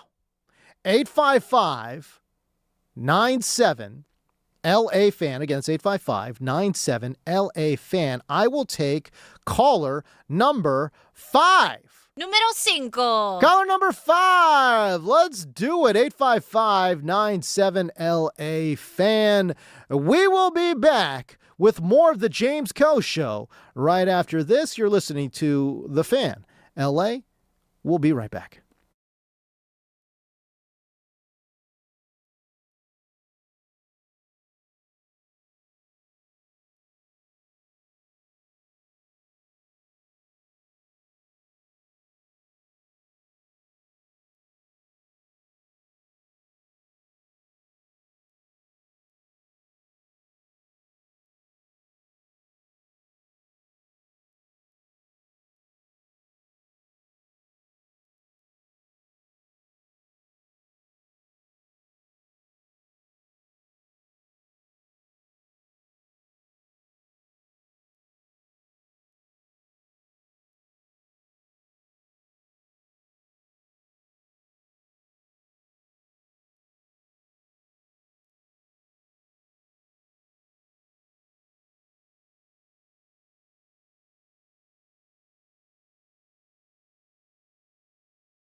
God! We're not going at all here. Dodgers were leading 3-1, and in the top of the 8th inning, the Kansas City Royals tacked on 3 runs. 3 runs. Caglione with a single, scored Lofton. Sally Perez singled, and then Witt scored there. And then it was, okay, so I missed this play. I think it was Jensen who lined out to Pages. Yes. Pages tried to transfer the ball, and he dropped it. Hey, yo, what the? Yeah, Carter Jensen did hit the ball hard, so you give it to him. Yeah. Laced it out to center field. Pages catches it on his back foot, and there wasn't a runner on third base. Caglione was on second. Yeah. And Pages is going towards the center field wall, towards the warning track, catches the ball, and tries to do a transfer like you just said. Drops it. It goes all the way to the wall. I don't know how that happens. Wow. And Caglione scores from second. Unbelievable. Unbelievable. It has been I don't want to say a comedy of errors, but it's been, the errors for LA seem to stack on each other at the wrong times. Whether it's the bats failing, whether it is contributors who were literal all-stars in the first half and then falling back to earth, crumbling before our eyes. I'm talking about Justin Robleski, right? Whether we're talking about, again, these guys coming back to earth, whether we're talking about the lack of power, got the older players looking, ancient. There have been a lot of fielding errors as well. It's just not good baseball right now for the Dodgers. It's just not good baseball. And if they're winning games, it's mostly because, again, the talent level is just so far and away better than so many of these teams that they're facing. Especially when we're talking about the Royals here, for goodness sakes. Yeah. So, again, if they're winning games, they're winning it off of talent. They're not winning it from playing good baseball, though. No. But, however, a big positive right now is you're down 1 run to the Royals, who stink, but also they have a bullpen ERA of 5.37, second to worst in the major leagues. Woof. And, you got Michael Wacha out of the game now, so now it's just bullpens battling each other. Oh, boy. Dodgers should be able to tack one on. And tie this thing up. Yeah, you would think so. Okay, well, they've got 2 innings to make this happen here, and Freddie Freeman is at the dish right now. And again, so if there are updates, we will certainly bring that to you. If you are watching on the YouTube side, what's up? What's cracking? Hello, David Horse. I see you, pal. I see you, man. Hey, but if y'all are watching on the YouTube side, if y'all want to hit that like and subscribe button, man, that would be very helpful for us. So, again, man, find us at The Fan LA. If you want to find me personally, shoot me a message. Again, it's fantasy football season, man. Hey, y'all, if y'all want to shoot me a DM talking about fantasy football, I'm open. I'm completely open to it at James D. Co. if you want to find me on Instagram or on Twitter as well. We'll stay with this baseball theme. And I don't know if you saw this, Double P, but the Yankees, they're bringing in private equity money. Oh. And it makes me feel a little slimy and disgusting. Not going to lie to you. Brother, Per The Athletic, Yankee Global Enterprises, a.k.a. the Yankees, they're receiving $2.6 billion from Apollo Sports Capital. What? This is the OG evil empire. We're talking about the Yankees, the OG evil empire. But the OG evil empire, just like the current evil empire in the Dodgers, I don't think the Dodgers are evil. I'm just saying they are considered the evil empire. Just like the Dodgers, the Yankees now are bringing in private equity. And again, this is gross. And I'll explain why. The Steinbrenners will maintain full control of the Yankees.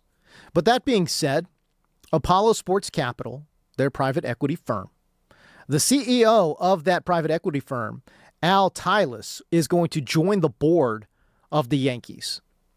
Now, Major League Baseball rules limit the stake an individual private equity fund can hold in a club up to 15%.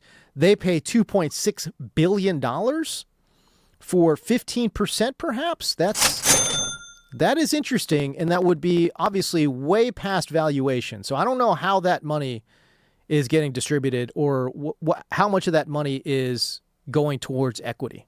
No idea. But I would just caution, look at what happened to the Red Sox. They won 4 titles in 20-year stretch after being titleless for 90 years. They were considered one of the most cursed franchises in all of sports. They were considered one of the most downtrodden franchises and fan bases in all of sports. And then they turned it around. How'd they do that? They invested in their product. They were one of the highest payrolls in all of baseball. They started battling the evil empire on their turf, which is with money. And they did a great job bringing in this quote-unquote Moneyball concept to Boston, but then funding it with just, oodles and oodles of cash. So analytics was very much a consideration, and then they backed it up by paying great players. It was awesome. And for the Boston Red Sox, again, they turned around this 90-year curse, and then they started winning a bunch of championships. Again, on average, 1 every 5 years, which is, come on, man, that's good. That is really good. But then what happened? They traded superstar Mookie Betts for absolutely nothing. Why did they do that? Why did they trade him to LA? This was to clear money off of the books. Why? If they clear money off of the books, they made themselves much more attractive to private equity investors. And would you say after they introduced private equity money, where are the Red Sox right now? I know they're hot, but ever since they introduced private equity money in the early 2020s, they stopped being a legitimate title contender and started to be much more of an ATM. Just generate money. Are they legitimately trying to chase titles, or are they just trying to maximize profits? And this is where this question of private equity money really comes into play. Bill Shakin wrote a really interesting think piece for the LA Times. And by the way, the Dodgers are not free from private equity either.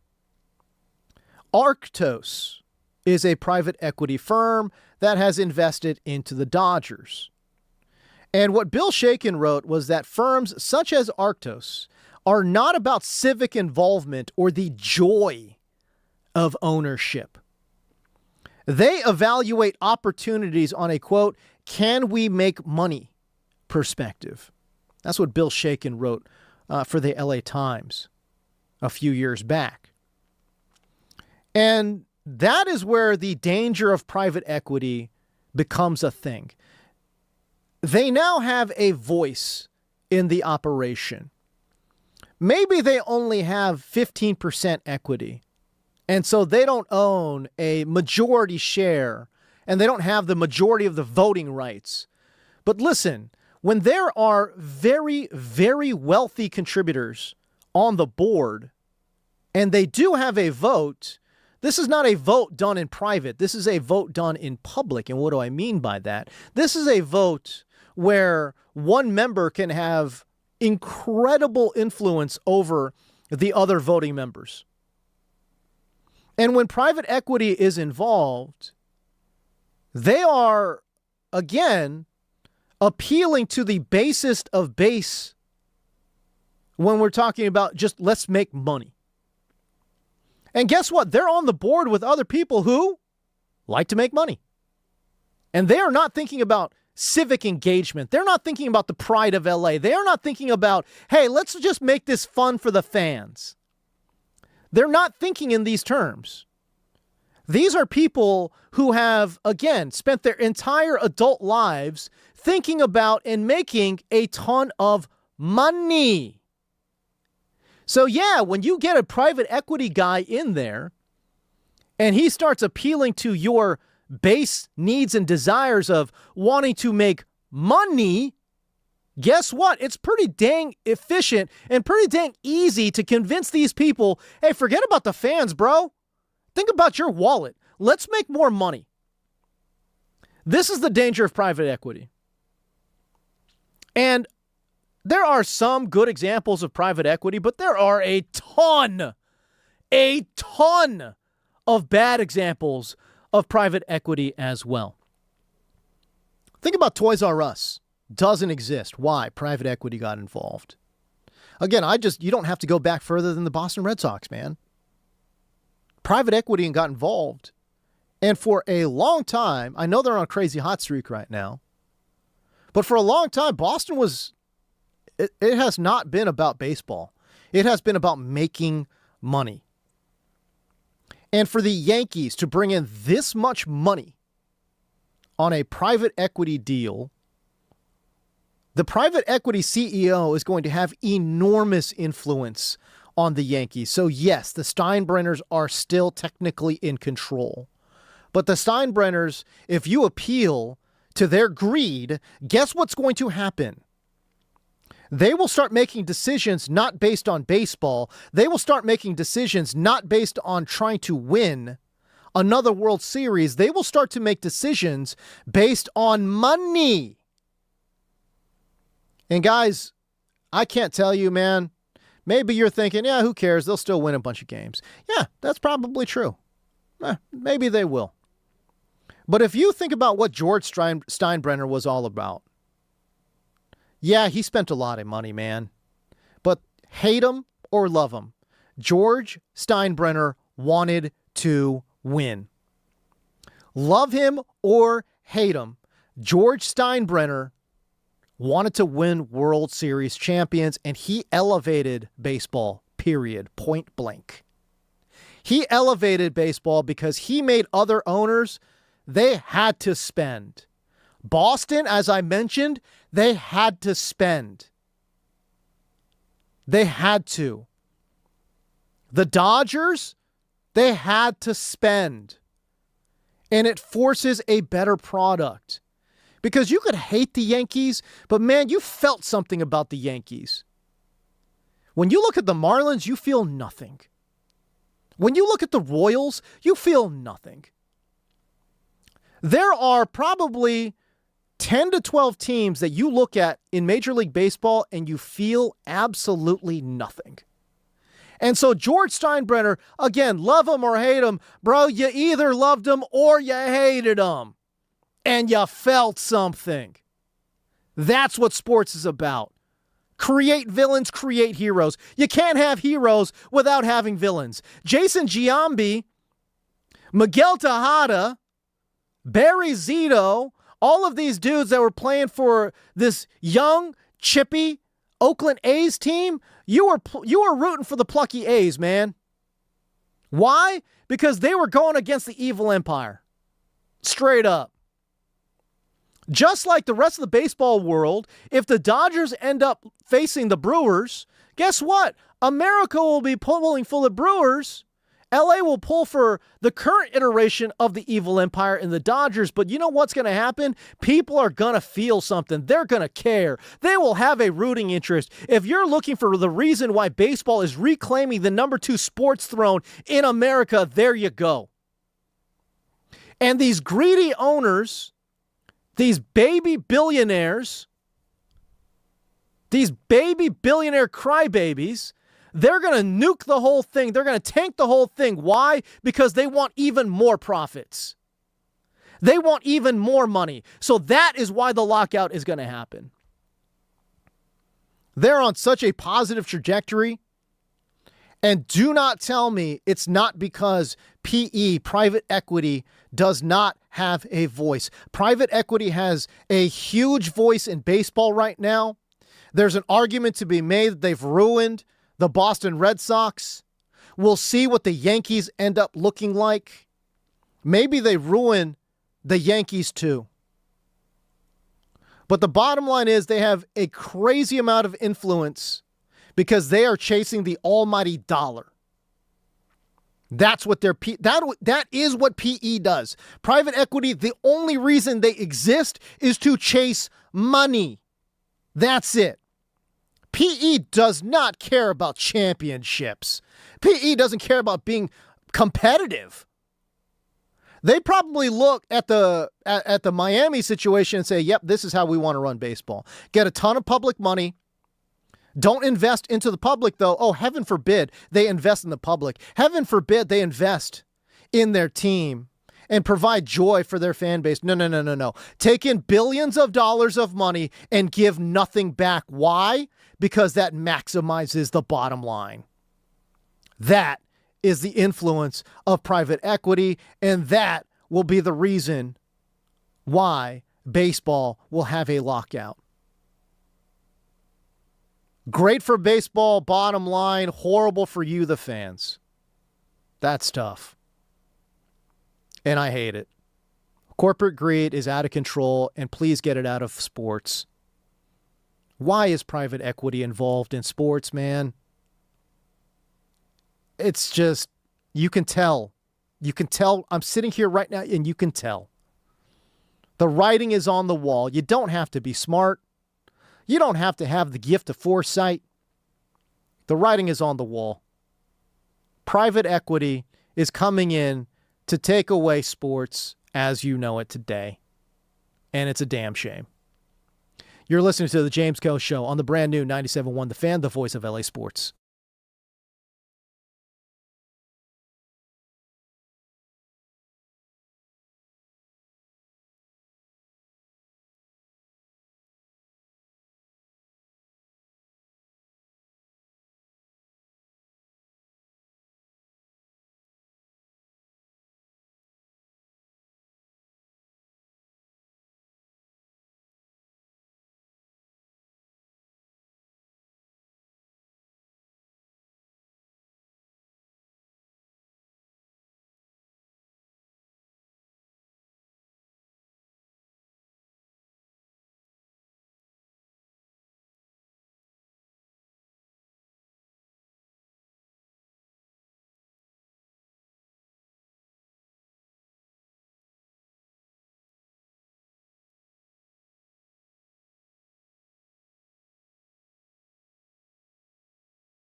There you go. He knows it. Yeah. Okay. James Coe here with you. What a long monologue that was, but that's how passionate I feel about getting private equity out of sports. It'll never happen because corporate greed. Unfortunate. We are in the bottom of the ninth. We're going to give you a Dodgers baseball update. Dodger baseball. And Mookie Betts comes through in the clutch. Mookie Betts, huge day today. 3 hits in 4 at-bats, 2 RBIs, 2 runs scored, and a home run to boot as well. Man, is Mookie Betts coming alive? If he comes alive, he would be a much-needed boost to the offense. But again, in the bottom of the 8th, Mookie Betts singled to right, scoring Kyle Tucker. Guys, it's the bottom of the 9th right now, and there's 1 out. The Dodgers are at the dish. But let me just say this. The Dodgers are all tied with the Royals, and the offense has not come from the top of the order. As a matter of fact, the top 4 hitters for LA, just 1 for 15 on the night. That's terrible. And despite that, they're still very much in this ball game. There's 2 outs now. Shohei hitless. Freddie Freeman hitless. Kyle Tucker, shocker, hitless. Andy Pages has got 1 hit. That's it. That's crazy. That is crazy. Shohei coming up now, though, to the plate. Ooh. Could you imagine? That could be a big 1 homer. Could be 1. Do you even pitch to him? I mean, you got Freddie right behind him, so yeah, That's you probably have to pitch I mean, there's 2 outs, so yeah, I don't know. I mean, I hear what you're saying, but yeah, I think you just go at him. Yes. Okay. I tell you what, let's get to our takes of the day and get out of here. It's time for Takes of the Day. What do you think about Le GM? I don't see it that way. But I will say, that's how a lot of fans The Dodgers need to shut him down from pitching for a month. This is reckless behavior. Lakers should move on. All right, takes of the day. Our guy, Double P, scoured the shows. Oh, yeah. And he came up with the best takes from various shows. Double P, hit me. Now Ohtani struck out. God dang it. All right. We're going to extras. We're going to extras. All right. First, D-Fish and Decker this morning, 6 a.m. to 10 a.m. Ben Stevens was on there today. Oh, okay. With Cody Decker. And I will just do a Cody take, though. Cody Decker is just fed up with these Dodger fans right now. Okay. What I'm taking issue with has nothing to do with the Dodgers. I'm taking issue with their fans right now. Their fans are driving my ass nuts right now. Because last night, just watching Dodger fans bitching and complaining online nonstop. This team is hard to watch. 70 wins. Can you grow up, children? Your team is the best team in baseball, not even on paper, even right now. They have the 3rd best record in Major League Baseball. They are now tied with the Atlanta Braves. And by the way, they basically lost 10 of their last 11, and they still have 70 wins. They're on pace for 97 wins right now, and they're playing their worst baseball. So, Dodger fans, can we get a grip? You sound like Yankee fans 10 years ago. Cody does have a point when he mentions that the Dodgers do this every year when they go on a little bit of a losing streak. Does he have a point? I can see both sides. Honestly, I know that's the boring answer, but I can see both sides. Like, hey, chill out. You know, I know they were 3-10 going to yesterday's ball game. I understand the frustration from the fans, and it's like I said. It's how they lose and how they appear over their past since July 1st, where they've been basically a sub 500 ball club. Yeah, and you can't have this much talent and be 3 games under 500. It just doesn't make sense to me, right? Yeah. And so when you're thinking about the payroll, when you're thinking about the names, and when you're thinking about the Avengers pitching staff that you've got compiled here, no, you can't. You have to demand excellence. And I do think it's fair for fans to demand excellence from this team. That being said, I also understand where Cody is coming from. He is a former ball player, so again, he's going to be more sensitive to this. But the bottom line is, I understand where Cody's coming from too. It's like, if you put everything in perspective and take the season in its totality, I still don't think you would be happy, but it'd be more neutral. And so I think Cody is saying, let's be a little bit more neutral about this team and not be up in arms about this team in regards to recency bias. And so I understand both sides of it, but I think Cody's a little too dismissive of the fans because, man, you do have to demand excellence for a roster that is, again, one of the most expensive in baseball, and you've compiled an Avengers-style pitching staff. So, yeah, I do think excellence should be required and expected. Pretty funny when he said, "Oh, you guys are Yankee fans right now." Yeah, exactly. Yankee fans 10 years ago, of course. Yeah, exactly. All right, next up we got Brock and Alex on from 10 to 2 p.m. right here on 97.1 The Fan.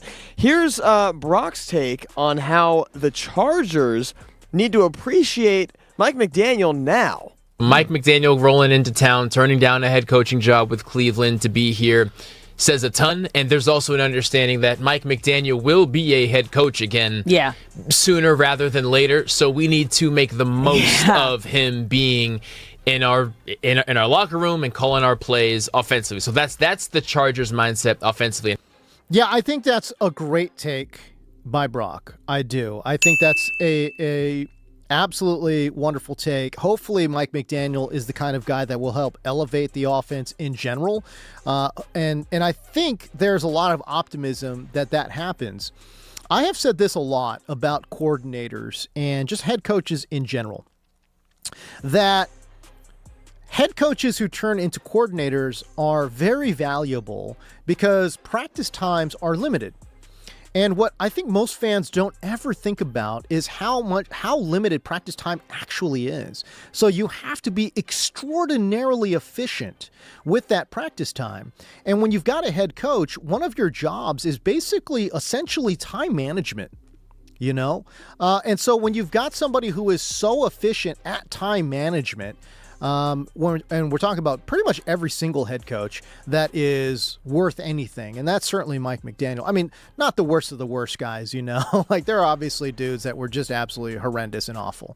But I'm saying if you were even an average head coach, I would say is probably incredibly good at maintaining practice structure and efficiency during practice. That's why I love a head coach who ends up being a coordinator, because they're going to be very efficient with their time. So I agree. Mike McDaniel probably is not too long for this job. I would imagine he's probably going to be here a year, maybe two. And if Herbert does extremely well, it'll be shorter. If it takes a little bit more growth, and I do expect there to be significant growth, it might be a little bit long. Look, if he turned down the Cleveland job for good reason, because it's a toxic environment there with the quarterback situation, and why take that job if you don't have to? I think he did a really smart job turning down that job if there's something that's more attractive down the road. And quite frankly, I'm really looking at Houston. I think that Houston could be a job that becomes available if C.J. Stroud takes a step back. And that's a much more attractive job than Cleveland. So, man, it's a smart move by Mike McDaniel. It's a great take by Brock, and I totally agree. I think he's not long for this job. Yeah. All right. Well, those are your takes of the day. And right now, 2 outs for the Dodgers in the top of the 10th. They brought in Seth Halverson, by the way, a guy who they just got from the Rockies. This is his first time out there for the Dodgers. So right now it's runners on the corners for Kansas City with 2 outs. And again, Kansas City trying to push one across. So I don't know. We'll see. They got a runner on third. Can they push this run across? We'll see. Can the Dodgers end up holding? We shall see. If there's more updates, obviously we will give them to you. It's been a very interesting show for sure. I thought we got some really good. Oh, by the way, did we get a winner on the Sparks tickets yet? We have not gotten a winner yet. Okay, I tell you what, next caller to call in, 855-97-LA-FAN. Again, that's 855-97-LA-FAN. Next caller who calls in will win a 4-pack of tickets to the Sparks taking on the Atlanta Dream at Crypto.com. Not only is it a 4-pack, if you get there early enough, as a matter of fact, dude, listen, just show up on time. I think you'll get this, but it's Dodgers night. There's a free Sparks and Dodgers co-branded baseball jersey giveaway for the first 12,500 fans. Listen, that's just about a full arena's worth of co-branded equipment. Co-branded, pun not intended there. From your guy, James Kell. But no, listen, co-branded baseball jerseys between the Sparks and Dodgers, I think that's kind of cool, man. First 12,500 fans is pretty good. Plus that, again, four pack of tickets. If you guys have never watched a WNBA game, it's a lot of fun. So, yeah, man, go check it out. 855-97-LA-FAN. Next caller to call in will win that 4-pack of tickets. The takeaway that we got from Gilberto Manzano in regards to, and again, he was at the joint practice between the Rams and the Cowboys today, that little piece of insight that, again, first-round pick Ty Simpson is not getting a lot of reps during practice, it tells me a lot that maybe Sean McVay is not that interested and not that invested in developing the young guy, especially if we are to believe what Gilberto says, which is basically, listen, Stetson Bennett has not looked good, and yet Sean McVay has doggedly stuck with the veteran. I have said many times that rookie players generally on the offensive side of the football generally don't contribute that much for Sean McVay. And I was not anticipating Ty Simpson to contribute, obviously, with Matt Stafford in the fold. But if he's not contributing and he's also not developing, what are we doing here? That's a surprise to me. And I think that is more indicative of how Sean McVay feels about Ty Simpson. Why waste your time if you feel like this guy's not good enough? If you've got a veteran, even if he's not good in Stetson Bennett, at least he knows the system. At least he knows the playbook. And Sean McVay will have to spend little to no time in regards to developing him. Little to no time at all. But he would have to put effort and time into Ty Simpson. I find that interesting, man. I find that very interesting that a first-round pick is not getting a lot of productive practice reps with the Rams right now. Interesting. Hey, we got a winner here. We got Frank. That's right. Did he say where he was from? No, I'll ask him on the backside here. All right, there you go. Yeah. It's all good. It's top-notch producing here. Yeah. Congratulations to Frank, who won that 4-pack of tickets to the Sparks at their Dodgers co-branded event, which will be a lot of fun. So there you go, man. Pretty good stuff. How about the fact that Scottie Pippen thinks that he is a better basketball team player than LeBron, which is absolutely bonkers and insane. And the fact that he did not say that with his chest out is also pretty funny. Listen, the one thing with Scottie, though, that is just like absurd is realistically, he also tried to chase a ring when he tried to go to Houston, and then he tried to chase a ring again by going to Portland, and it didn't work. So I don't know where he is coming from. He absolutely tried chasing rings and it just didn't work because he's not that guy. You're not that guy, Scottie! All right, man. Bottom of the 10th. It's 4-4. Dodgers with runners on first and second. We'll see where it goes. I appreciate everybody listening. For Double P, I'm James Coe, but remember, it's never too late to chase your dreams. You've been listening to The James Coe Show. For fantasy purposes, on the new 97.1 The Fan. His effectiveness in the intermediate area of the field, it's not close. The voice of LA Sports. If you miss any of the show, listen back on the iHeart and Always Free Odyssey app.